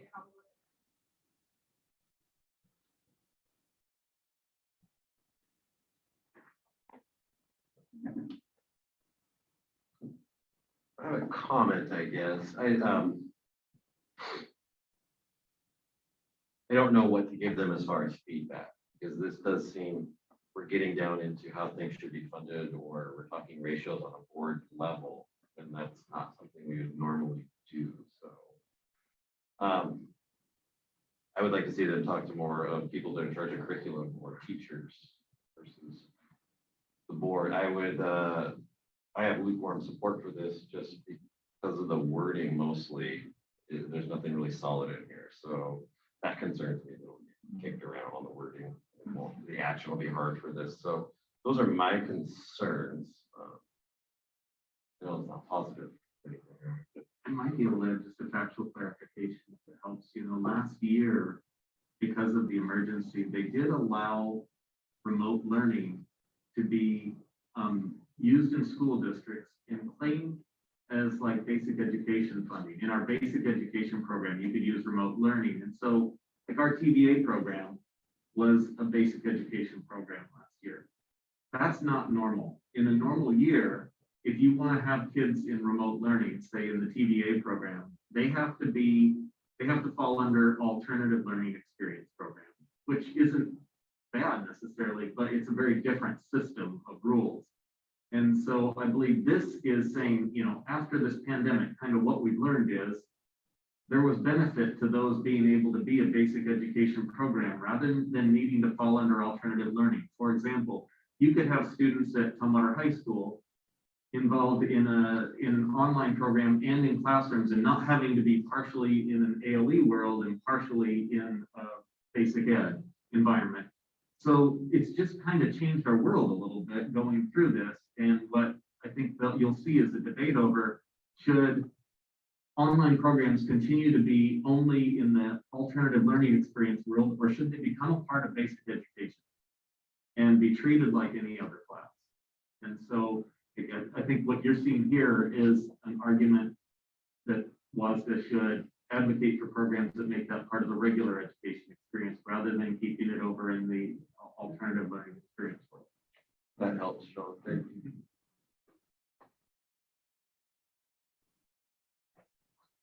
Any other thoughts, Scott? Any thoughts on this one?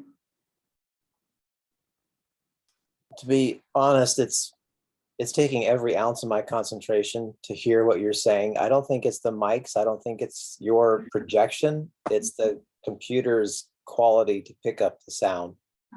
But everything I've heard so far, I'm comfortable with. I do like that argument of does it belong in ALE or does it belong in regular ed?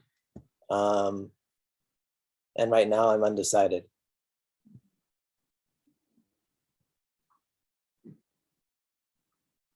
So this one did have, again, the due pass recommendation from the legislative committee. So if there's not strong objection, we can move forward. This is just going to kind of flag and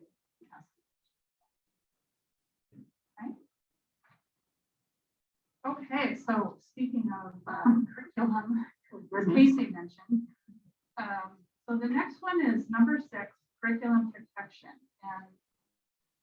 And the new position statement is very brief and just says WASDA shall oppose legislation aimed at coercing or directing school districts into providing an incomplete, misleading, sanitized, or inequitable presentation of verifiable facts through mandated curriculum and or curricular resources or sanctions. I'm not going to read the rationale because. So my notes on this one is this is really vague. And of course, we wouldn't do that. And so it's so obvious, there's no point in saying it. So it suggests that there's something underneath the surface behind this one. So I was confused about the spirit and the intent behind this one. So before agreeing to support it, curious what everyone else thought.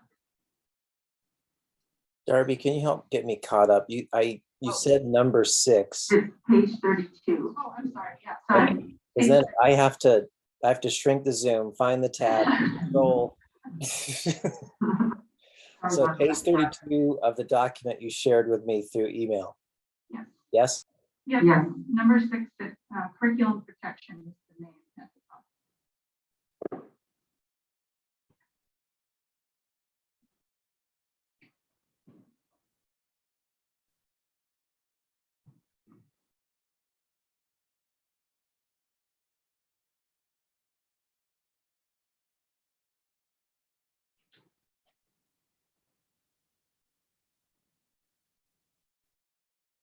Thoughts, feedback?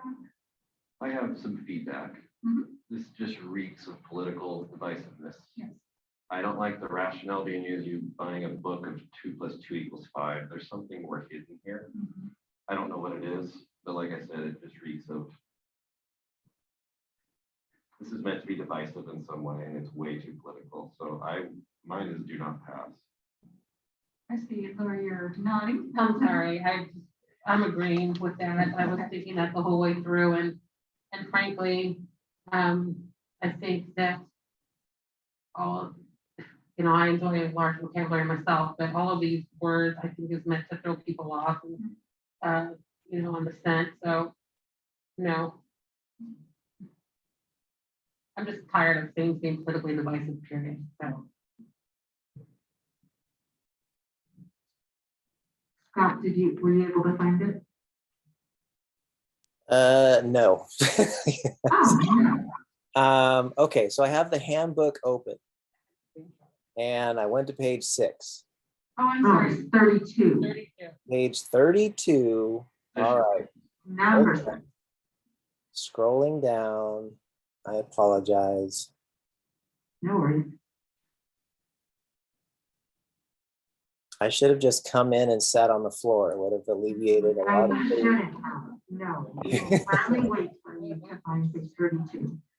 32. Screenshot it to you too if you can't find it. Okay.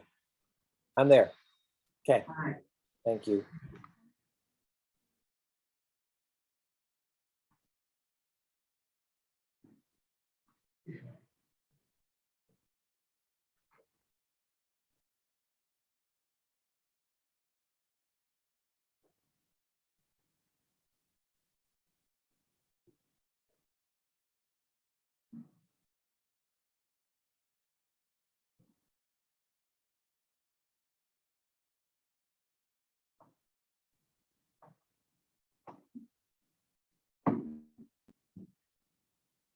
Melissa, do you have? I don't have any comment on Okay. it. Scott, do you have any comment on it? Well, I don't know, to be like perfectly blunt, this seems obvious, but this is my world. That why would I ever want to adopt substandard curriculum? But I also know not every board has someone on there that does curriculum adoption on a regular basis. But I would hope all boards would reach out to someone who does have familiarity with curriculum adoption so that they could take them through this process. So I'm not sure why is this here? I was just gonna say, maybe we can say, WASDA shall oppose legislation aimed at coercing or directing school districts into whatever, that they mandate us to approve, particular curriculum, anything. That would be left up to us. Yeah. So, maybe a process question, Melissa, you might remember better than I. Are floor amendments allowed through the process? No, they're not. I just thank you for reminding me that they're not. So, yeah, so this is a yes or no. Mhm.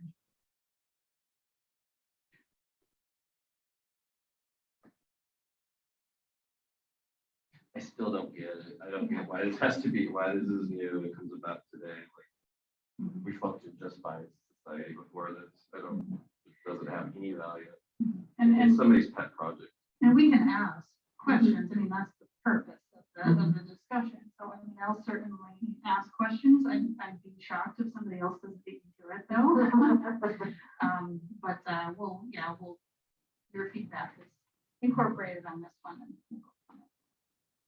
Okay. Page 36, Yes. Mr. Killo. That's number 10, and it's Not page 10, page 36. number 10, linking graduation requirements to career pathways. We just talked about it, actually. So the reason I wanted to flag this one is because in my recollection of previous board discussions around looking at the total credits required for graduation, I don't think we've ever had like a philosophical discussion about what is being proposed here, which is, WASDA shall initiate and or support legislation that reduces total credits required for graduation to 20, expands career technical education opportunities, allows for other course equivalencies for personalized pathways, and awards a high school diploma based on successful attainment of state mandated credit requirements. So we heard earlier about, some of this work in terms of course equivalencies to focus on the pathway. What I'm really keying in on is the reduction of 20 credits. I know this is heavily charged in some other areas. So before we vote to support WASDA supporting graduation, because this will come up in the section, I can guarantee it. What does the board think about supporting reducing from the 24, which is only a couple years old, right? Right. 20. Right, I know because it affected my child and Melissa's child was the year that they did it and it became eligible that year, they graduated, so. I have a question. Did WASDA support the going to 24 credits a few years ago? I don't know. I don't know if they took a position on that. What's the deal? Were you? I can't imagine they didn't avoid a position. Yeah, I don't know what it Sure was. they Yeah. did. I just don't know. Anything I was a kid. Listen, that would have been many, many years ago, right? So, I guess it was this- because they phased it in. Yeah. Yeah, because that law was about 2015 or 16 initially. And then delayed. Yeah, delayed a year or two. Yeah. So that's an interesting question. So Casey, it's just not, it's not helpful to hear today, but. Scott President. Go ahead, Scott. so Casey, I had the same question that I was wondering if they were in support of when it expanded to 24. The rationale. Yeah. Or if maybe they didn't take a position then, and now they're wanting to, impact versus intent, they're wanting to reduce it back to 20.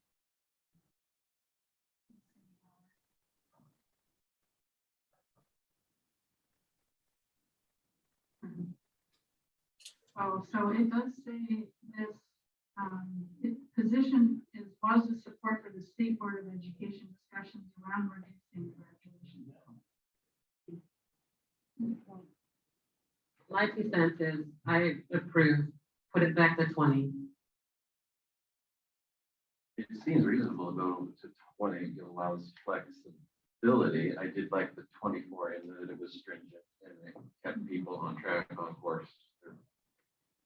You couldn't miss a credit. You did, you had to work really hard to get that back. So I'm just not have a position on it. Probably want to know more about the history before I did. And here's another interesting part. So down in the rationale, it states that the added language clarifies WASDA's support for State Board of Education's discussions around reducing grad credit requirements from 24 to 20. So then my question goes to, did the state board move to go up to 24? They're the flip-flopper, right? They're the ones that require us to do the 24. Right. Thank you, gentlemen. Yeah.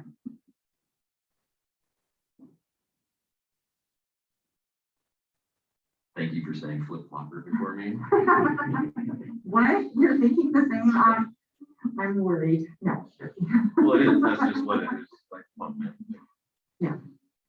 I think that the interesting, but where the fights will happen, if we go down to 20, the fights will happen, which 4 credits are no longer required? Is it the science, is it the PE? Those are the details. I don't want to be a part of those conversations, but that's where the fights will happen. So, yeah. Because it, I get the credit might be a policy thing at the board level. Even that's kind of like, but, okay, what are the 2? What are the 4? The other. But can we, I think a happy circumstance has been this course equivalencies that has been happening where they can take the physics of flight and have it tap the lab science. But if it stayed the 20, I don't know that we would have worked so hard to find course equivalencies. And that's what I mentioned, right? I like the 24 and it keeps them on track. It's rigid. You need to look for creative opportunities. Yeah. Mixed bag. There you go, Darby.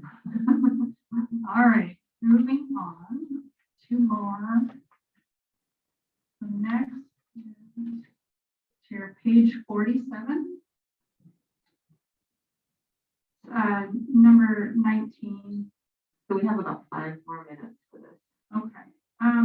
This one, actually, this one I'm gonna, given that because it was just a very small question about how to operationalize, what are the factors to determine student need. That's not super critical. The last one is though, so I think it's important that we talk about that one. So the last one that I had questions about is on page 90, I think. So Scott, the document that I sent you is the revised General Assembly Handbook. This was one of the positions that I had questions about in the original. The original was on page 90, and it's one of the only ones that an amendment came through. And it did during the amendment window, and it was actually directly after the main question that I had. So the documents that you all have here. So Scott, it's number 57, track to recruit and retain diverse school board directors. I think that's still on page 90. So there's a, so in the documents that you all have, there's a copy of the original and there's a copy of the amendment. So what I'll be voting on is the amendment. And essentially, the question about this and what the amendment is. Scott, did you find it? Okay, great. What the amendment does is on the original, sorry, Scott, I don't know if you can, or both of them should be in there actually. Okay, so the original, if you go down to, so this is about initiating smart legislation that promotes innovational intentional strategies to prepare, recruit, retain, and diverse backgrounds.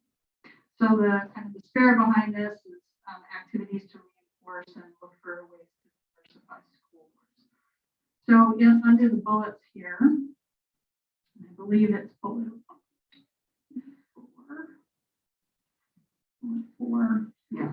Simplify the qualifications necessary to serve on a school board, broaden the eligible candidate pool, and eliminate the citizenship requirement to allow permanent legal residents to serve. So the amendment pulls that out, that specific bullet point around the whole bullet point around simplifying the qualifications necessary.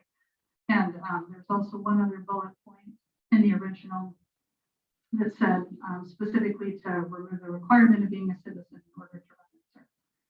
And so the language in the amendment gives some rationale as to why that bullet point should be removed. And my position is to support the amendment. And my thoughts are to support the amendment. Does anyone have any questions or concerns about that? This whole position concerns me. It's not the intent of what they're trying to do. It's the verbiage of the shall include, but shall not be limited to. It means we're voting on nothing here, taking the position on nothing. So, okay. I do want to go back to the funding-based model one though, and I would just like them to work on education funding model, drop all the adjectives before that, and spend half the time is writing a new policy in the funding model, maybe reflect that. So I don't support this just because it's not, we're not limiting to anything wide open. Number 57. 57. Yeah. Okay.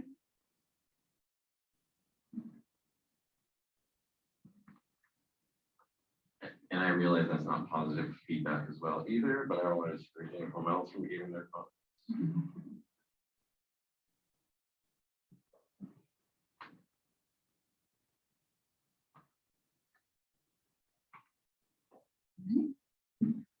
Any other thoughts?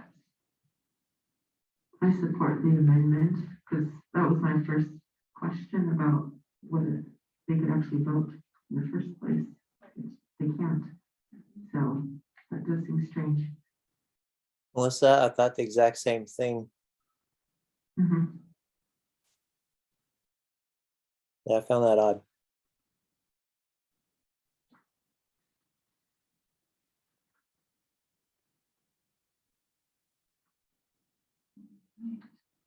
Anything else that you need, Darby? Not at this time. So at the conclusion of the assembly, I will take any new positions that pass and put them into the last page on the spreadsheet. And then we will use that list to work through our top 15 priorities. So I will send out another email with just the reminder instructions of how to do that. So if anyone, so what I went through and then, because it's going to be a quick turnaround to give her the prioritized list, I went through the Google Doc and just just marked the ones that were priorities to me. There were more than 15. And then I go back later and prioritize them. So because there's so many to look through. And it might just help focus your work when we're on more of a time crunch if you want to go through and mark the ones that are a priority to you. That might be a good use of time right now. That's a great idea. Mhm. So just for people, if you don't understand what, like we talked about for the last half hour, so everyone has priorities when they go into the legislative session. Our organization is the Washington State School Directors Association, WASDA. There's I can never remember what WASDA stands for, but there's a Superintendent's Association. That WVA has an association. They go through a similar process where they all have positions and their membership votes on those positions and then prioritizes them. And that's what the lobbyists for those organizations use to go talk to the legislature about what's important to that organization. And it's a beautiful thing to watch. I know it's a beautiful thing for WVA also in terms of the process of how we get to these prioritized lists and the only way that our School Directors Association knows what 1,477 board members are thinking about is to go to our positions. And if it's not talked about in our positions, then they don't know how the organization thinks about it. So some of this stuff, there's a lot of words, but it gives staff an opportunity to understand how we might look at a topic because nothing is exactly like it's written here. And so it gives the lobbyists for us more information about how we think, and they don't have to come and ask us every single time something new comes up. So that's what we've just done. And Darby has been sharing her process on how she just engaged the board in getting our feedback. She's been doing a roadshow, sharing this process with other school districts. Because I can tell you that many school districts do not take the time to do this. They just say, let's just go and figure it out. And so I want to thank you, Darby, for coming up with this process to engage us into this conversation. It's really hard to do. Thank you. Casey Taylor, do you have an update? This is the WIAA update. Yeah, this is the WIAA update. I'll make it really quick.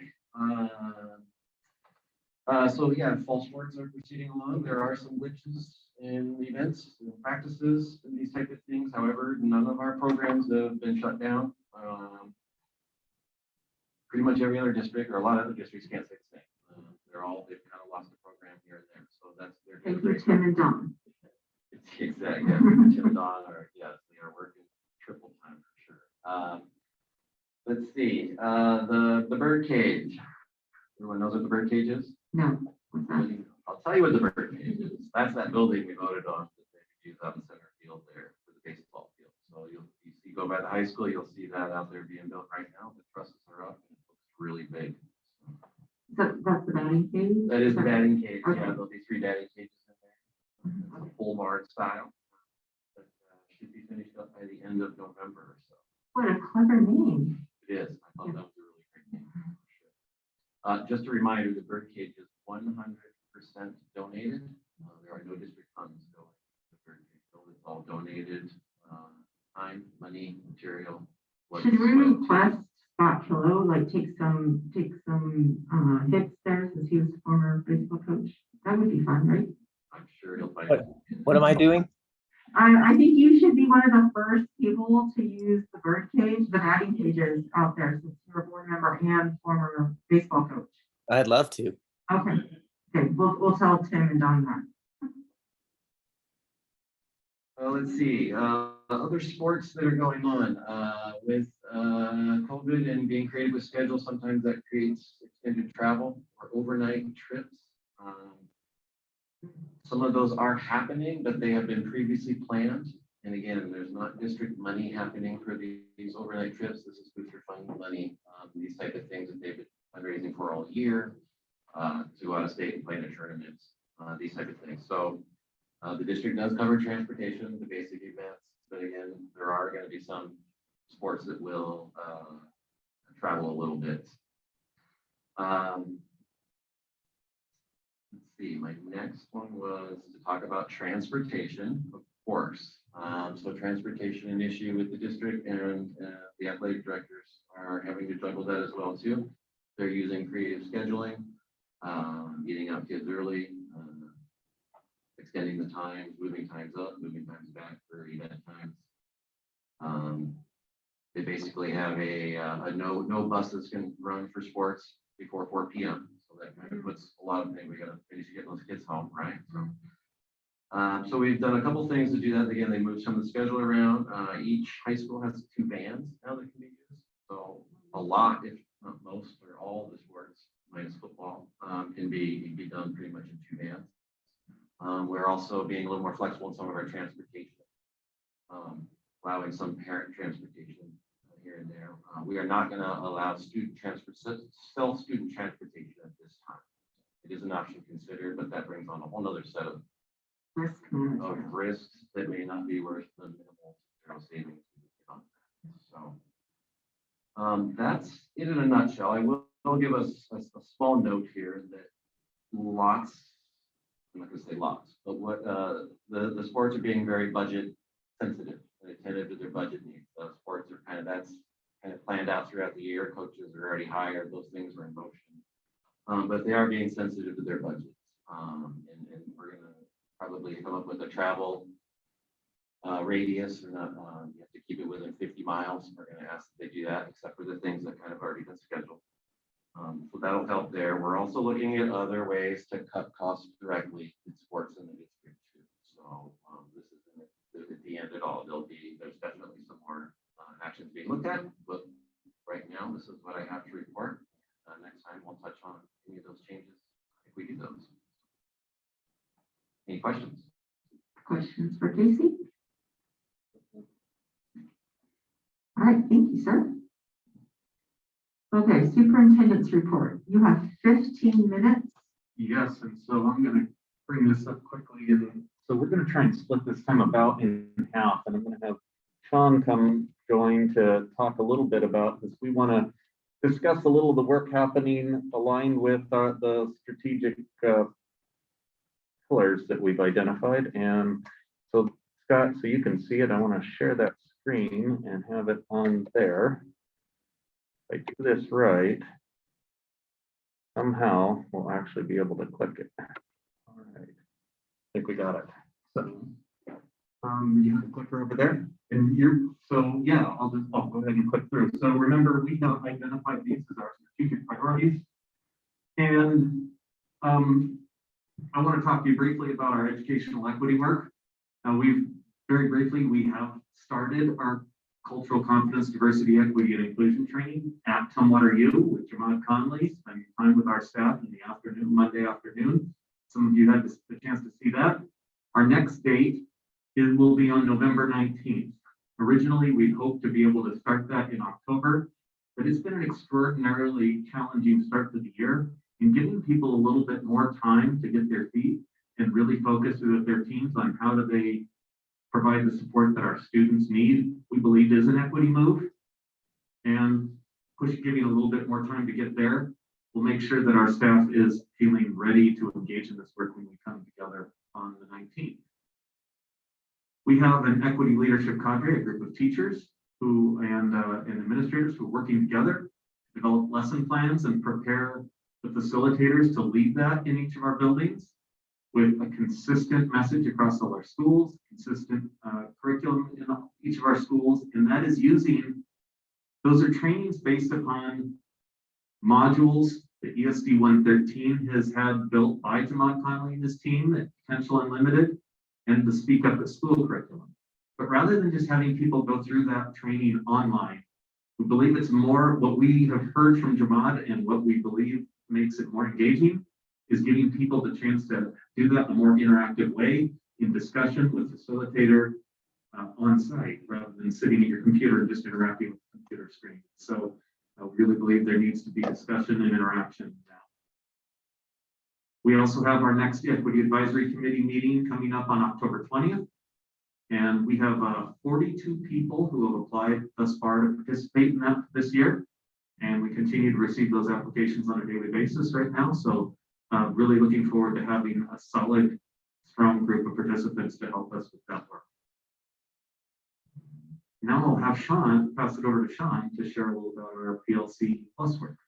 Fantastic. 3 focus areas for the district, equity being one, of course, multi-tiered systems of support, which we'll talk about after this one. And then the third tier we look at is professional learning communities. And the idea behind how can we re-engage in staff collaboration and within a framework that will help us get to student learning and achievement goals. So as you know, in Tumwater School District, professional learning communities is not a new idea. In fact, in Tumwater, it's called academic collaboration time. However, we really thought after doing some listening and hearing some of the feedback we had when we were first listening is the structure and framework for the support around professional learning communities is very much important. So what I thought I would do is just kind of give you a sense of what academic collaboration time looks like and start in with a focus because we're using Corwin's PLC Plus framework to help engage in that work. So Sean's going to pull up a link to a document we have that includes our Act Friday time and the kinds of things we're doing in Act Friday, just to make sure that you have a chance to see that work as well. I can get to that here. It is. And if you can't get to that, there we are. There we are. I think I can. Oh, no. Update your browser to see these things. It is not wanting to cooperate with us, Sean, on this one. That's okay. What I can do is do a view on that, and I will send you the view as well. So where we started with PLC Plus and our PLC work in the district is around the foundation for strong PLC support. So if you were to go visit an Act Friday team, you might see them engaging in one of the first 4 modules of the PLC Plus framework. And that's redefining what an effective PLC is, up to and including engaging and creating your own team norms or working agreements, and recording the progress each team is making on a working agenda. So we think that there's a real opportunity in any kind of learning recovery to reinvest in professional learning communities because we have some folks here. There is no better way to support recovery than have teams of teachers working together to make that happen. And so we just wanted to revisit the professional learning community framework to include an opportunity for that re-engagement to happen. Now, you'll see in the calendar that I sent you, one of the things that became clear to us early on is that there was a lot of competing actions that were needed to help support a good start to the school year. So very early on, administrators reached out, as did teachers really, and kind of said, hey, we have this plan to get through the modules pretty quickly in this work. I'm wondering if we might take an opportunity to do a both and, which is do some of the work in the PLC Plus, but also get some of our building basic needs. And so building basic needs can range from how do we deal with kids in quarantine to how can we support school-wide discipline plans and everything else in between. So I will send you the link to that, but I do want you to know that that work around professional learning communities starts with building a strong foundation, and then we'll continue to update you on our progress as we move forward. And then, wow, right? Sean doesn't probably have that link there. I will get that to you as well. The idea here is we have a leadership team that is working towards identifying multi-tiered systems of support and the processes to support it. So Andrew Kelly, Fatstone, is leading the work around this as our cell MTSS coordinator, but we have formed a team with administrators and teacher leaders that is beginning to take a look at the district-wide systems and how we can create systems of support for RTI, PBIS, and SEL. We are thinking of starting in the PBIS realm, which is positive behavior interventions and supports, just because of the significant need we see for helping to support student behaviors in our schools. So remember, all three of those, RTI, response to intervention, academic, PBIS, positive behavior interventions and supports, and SEL, SEL, thank you, Lori, right? Lots of acronyms, but social emotional learning and supports are all embedded within these multi-tiered systems of support. And what we have not always done well is create systems, right, that are comprehensive across the district. So this training we're involved in is part of a grant through OSPI, and this team is taking a look at how to implement MTSS as a district-wide system. So we'll keep you posted on the progress that's happening there, but we didn't want to miss a chance to talk about equity, MTSS, and PLC Plus, because those are the three focus areas for the district.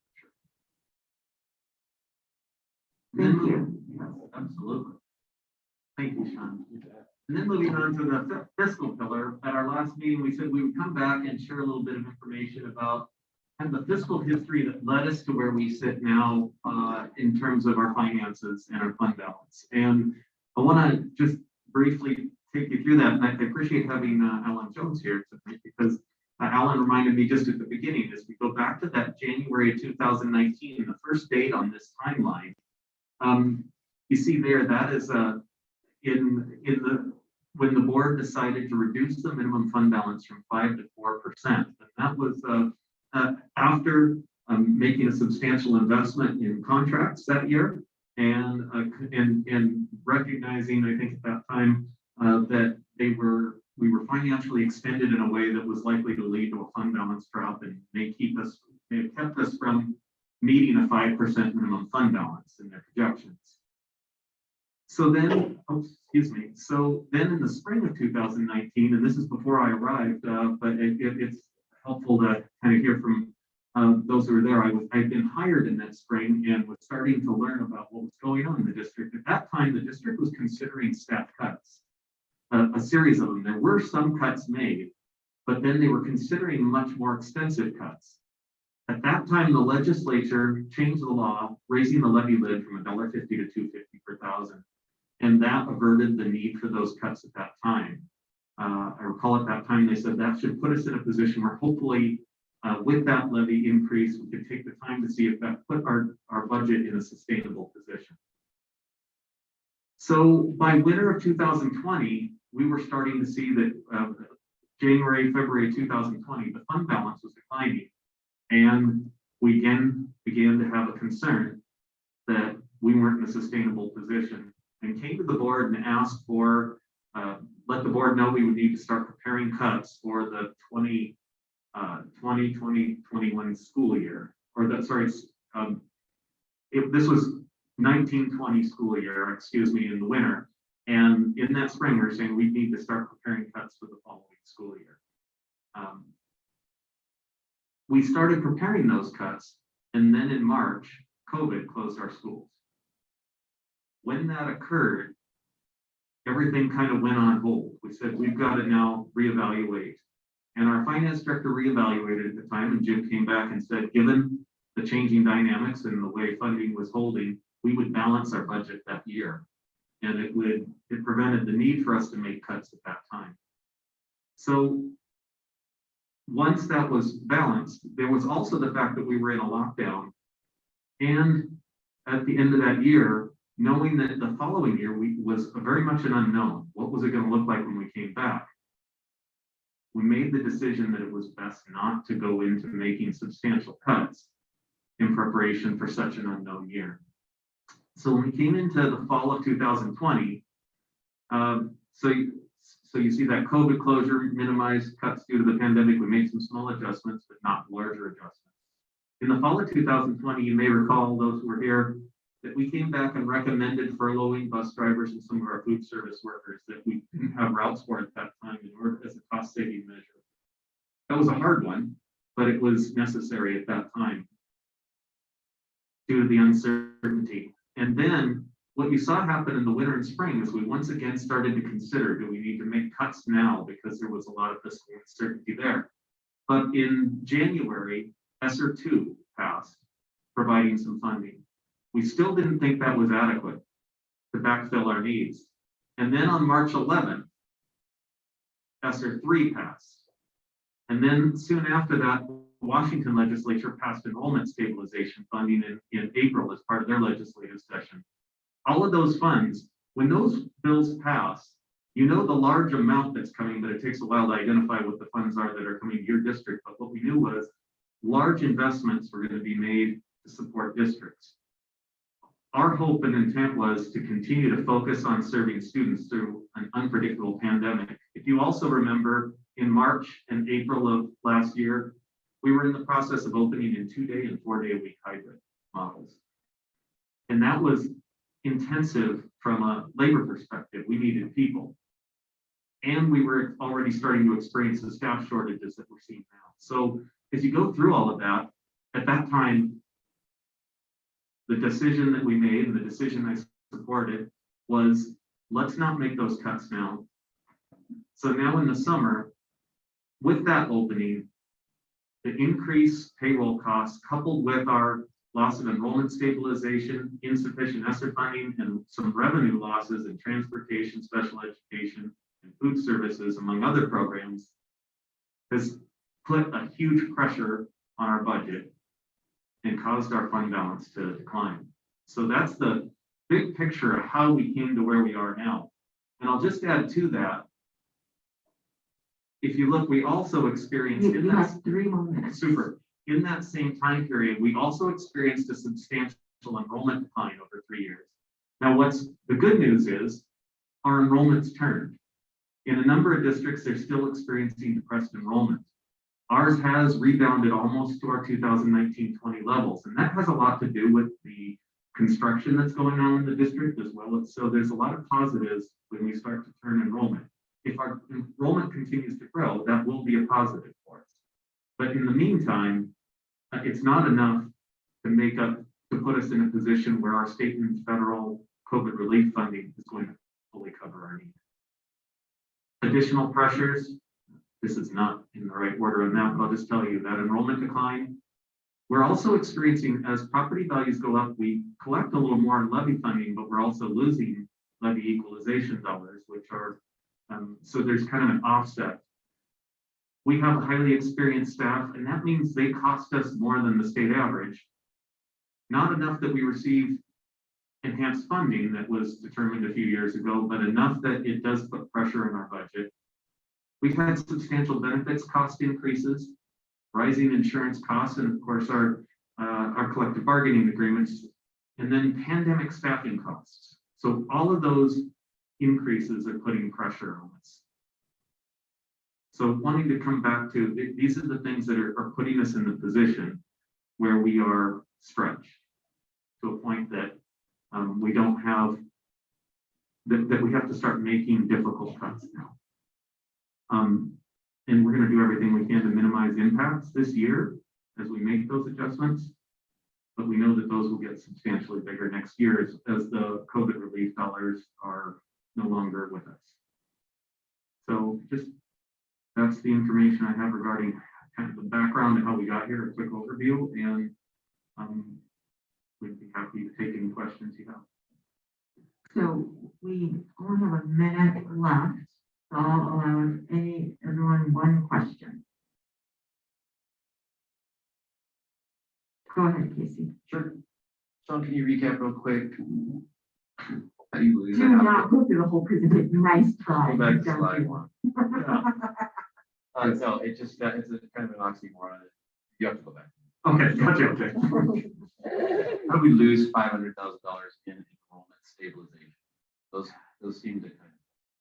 Yeah, we didn't actually lose it, but the state recalculated what we qualified for. When they calculated it initially, they didn't factor in it was an estimate, and that estimate was substantially off. And our best understanding is it was substantially off due to summer skill center enrollment and some other enrollment that they just didn't factor in. So when they calculated our actual enrollment in August, they said, oh, you don't qualify for about $500,000 of that, so we're not going to give you your last payment that was scheduled for August. We took no responsibility at all for their mistake and the impact in the planning numbers. Yeah, I have reached out and shared my displeasure with Yeah, that, and so has Jennifer. First emails, yes. But they, I mean, they said that's the formula. That's, you know, that's what you qualify.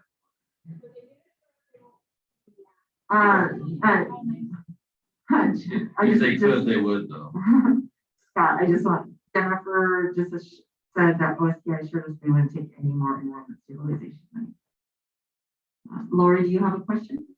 Yeah, it's a simple question. I see the slide here dating back to January 2019.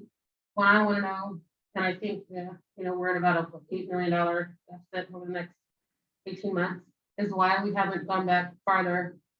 I don't think this gives us a complete picture. Why are we going back to like 2017? All right. So you can go back and go to 2017 and give that to Lori. I can Yeah. get that information. Okay. Scott, do you have a question?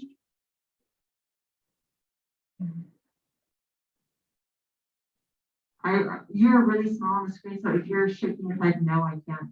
I do not have a question. Okay, thank you. All right. Now we're on to board member comments. 2 minutes each. Who would like to go first? I'll go first. All right, Casey Taylor. Thanks, Alan, for coming tonight. I appreciate it. Thank you, Shannon Clinton, for coming tonight as well, too. I like having people in the community attend our meetings. I hope it helps and get a better perspective of everything. Certainly appreciate it. Also thank our public comments people, especially Tara, Christy, and Heather. Appreciate your input. I'm going to touch on budgeting and funding real quick. Obviously, this is a bit of disaster, and we're not getting a lot of this comes from the state. So to make changes, we have to notify the state and our legislatures. We'll do what we can, but it is becoming a joke. For those of you that don't know, State Senator Salmon took it upon himself to let Tumwater know that we need to do a better job of wearing our masks at football games, even though there wasn't a mask mandate. I wish Senator Hunt spent as much time on figuring out budgeting and funding for schools as he did for Tumwater's mask mandates. The last thing I want to really talk about, well, I'll talk about a couple. The unfunded mandates have continued. They started a couple of years ago and they haven't stopped. We started with mask mandates and protocols, forced into hybrid, forced into remote, mandated to return back to school, sex ed bill. There are several mandates that have been unfunded by the state and they continue. That cannot happen. We are in a financial emergency here, and to continue more mandates is going to further impact our budget. You can tell I'm a little frustrated with the WASDA position and the budgets as well too. There seems to be a political sense of movement in this session when it really should be coming around funding and budgeting. So thank you. Thank you, Casey. Who would like to go next? I'll go next. Just echoing Casey's statements, I also want to thank all the speakers tonight, our public comment speakers. Try to spell the names: Tara, Christy, Helen, Patrick, Carla, Lisa, and Heather. Thank you all so much for your comments and your insights and your opinions. All are heard and all are valued. Thank you to Brian, Mel, and Sean for your presentations and obvious care and work that you put into your jobs. Thank you very much. And I just want to give a quick thank you to our students for being so brave, coming to school every single day, braving the pandemic.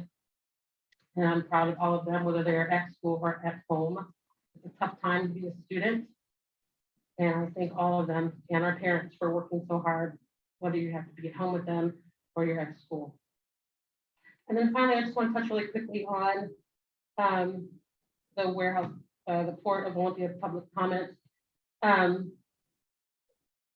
We had asked during our retreat for some more information about that. And as far as I know, we haven't received it. And I had mentioned at the retreat that I knew public comment would be forthcoming. And I had hoped to be a little bit more, we had some more preparation. So I don't know, I forget the young woman's name who spoke to us at our retreat, but I would like to kind of follow up and get more information about this project. So we have more input from them that we can possibly share with the community. And then also, I just want to, we'll say one last thing. One of our speakers, Tara, mentioned doing surveys, and I would just like to, that's something I have wanted to do for a long time as far as getting and gleaning more information from our community. I think it's a good way for us to know where our community stands on issues. And I would just like to say that I support doing more survey work, and I hope we can incorporate it into what we do going forward. Thank you.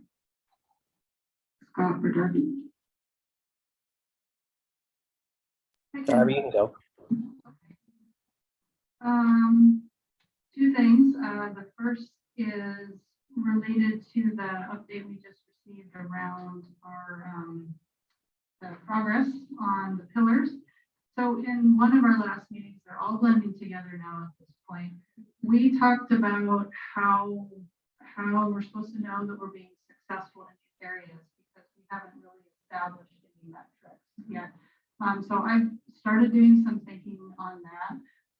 I would like to request that we come back to that very soon so we can all get on the same page about that. So then when we're hearing about the activities that are happening in the district, or in the classrooms, around the MTSS, all of it, we need to understand how those activities are specifically linked to the measures that we consider to be successful.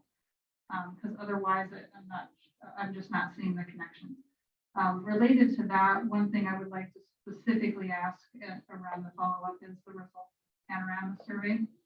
We did have several discussions last year around these metrics. We danced back and forth around what kind of data we should be looking at. And the conceptual idea behind that survey was really around a climate survey to understand how our students are feeling. This falls under the equity pillar. And I'd really like to know what the results are, what the climate response is coming from our students. And then the second thing is related to that. We've also talked in the past about the importance of student voice. And I don't know where the student reps are. I'd love to see them at the next meeting. So our student reps have been identified. We've been working with the high schools to get them identified, which I would like to see us go to a springtime process for identifying our student This fall reps. thing's not working for me. It's not. They should have been here last. Right, right. It's up to the high schools to choose them. Okay, so, okay, we have representatives I know, identified. that's, yeah. We've been working with the high schools. Black Hills and Cascadia have identified representatives. We're still waiting on the representatives from our high school. In this case. All right. Scott Killow. Me? How's my volume? Great. Okay. So I met with Dave Myers and Kim Dowdy about a week and a half ago as kind of my first quarter meeting with the two of them. And I just want to thank them both for always making time for me. And they're always so candid with how things are going, what's their successes, their challenges, and their solutions to those challenges. There are two things they said to me that I found striking. One, they've never seen teacher stress levels at this level, at this early in the school year. And so that worries them. We are very focused on attending to our students' social emotional levels and learning. We also need to make sure that we are attentive to our teachers' social emotional levels and helping them get through this. And then secondly, it's one thing to see a number, but when you hear it and put it in context, it really is a kind of a gut punch. And Dave said, you know, Scott, our ninth graders did not have a normal school year their last normal school year was 6th grade. And then Kim said the same thing. She goes, Scott, you know, our 5th graders, their last normal school year was 2nd grade, where there was no interruption. And when you put that in context of those 2 years that had passed, and you think about middle schoolers and what they do when they go through middle school, and what that then translates into a freshman or a 2nd grader, and how they go through 3rd and 4th grade, and how that translates into becoming a 5th grader. And those opportunities were not experienced in the classroom or on the playground.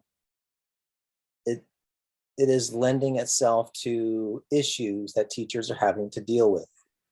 And so I know the phrase giving grace was a big one back in March of 2020.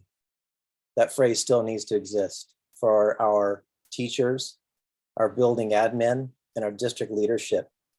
They are still dealing with this. So I just want us all to keep that in mind.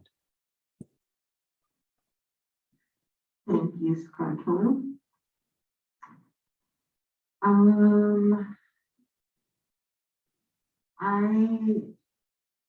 It's been a rough couple of years. I was gonna say a couple months, but it's been a rough couple of years getting through COVID.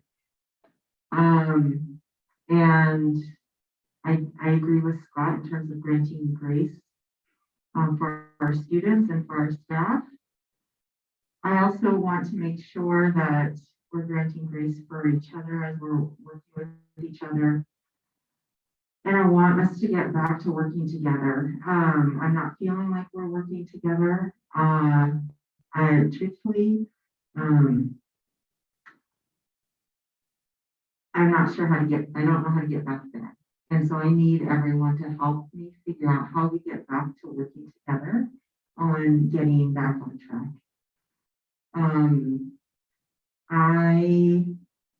I need help. And I'm trying to decide if I'm going to be honest. I woke up this morning, not sure how excited I was about this meeting tonight, based on last week's meeting. And this is not the Tumwater that I grew up in. This is not the Tumwater that I've been involved in. And I'm not sure how we get back there, but we all need to work together. I hope that we can all work together and get back there, because I know we all have the same goal, which is to serve kids. And how do we make sure that that's what we're focused on? And I don't know what more to say other than I'm ready to put in the work to work together. So anyone else who wants to, I would love to hear from you. All right, so now we're going to go off to executive session. We're going to recess the regular meeting and enter into executive session to discuss personal performance, evaluation, or qualifications for employment pursuant to RCW 4230-110-1G. The executive session is expected to last approximately 20 minutes. So if you would like to stay, because our meeting is not completely over until I come back to adjourn, you are welcome to. But the only thing I'm going to do after executive session is come in here and adjourn the meeting. No action will be taken, no decisions will be made. So if you'd like to stay here while we're in that room, feel free, but then also feel free to go home and spend time with your family. So let's take 5 minutes. Let's be in executive session by 10 till. We'll figure out how to get started then.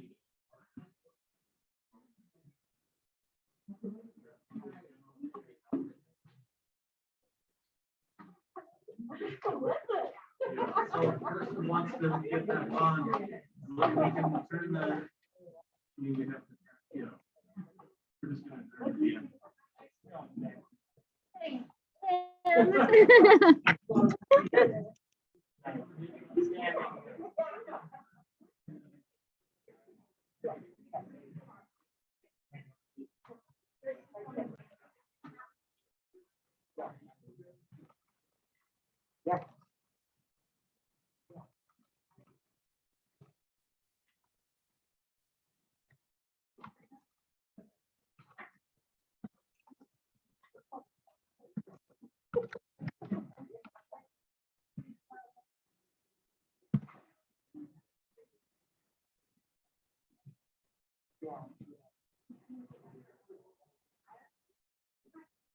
Yeah, right. Yeah. Yeah.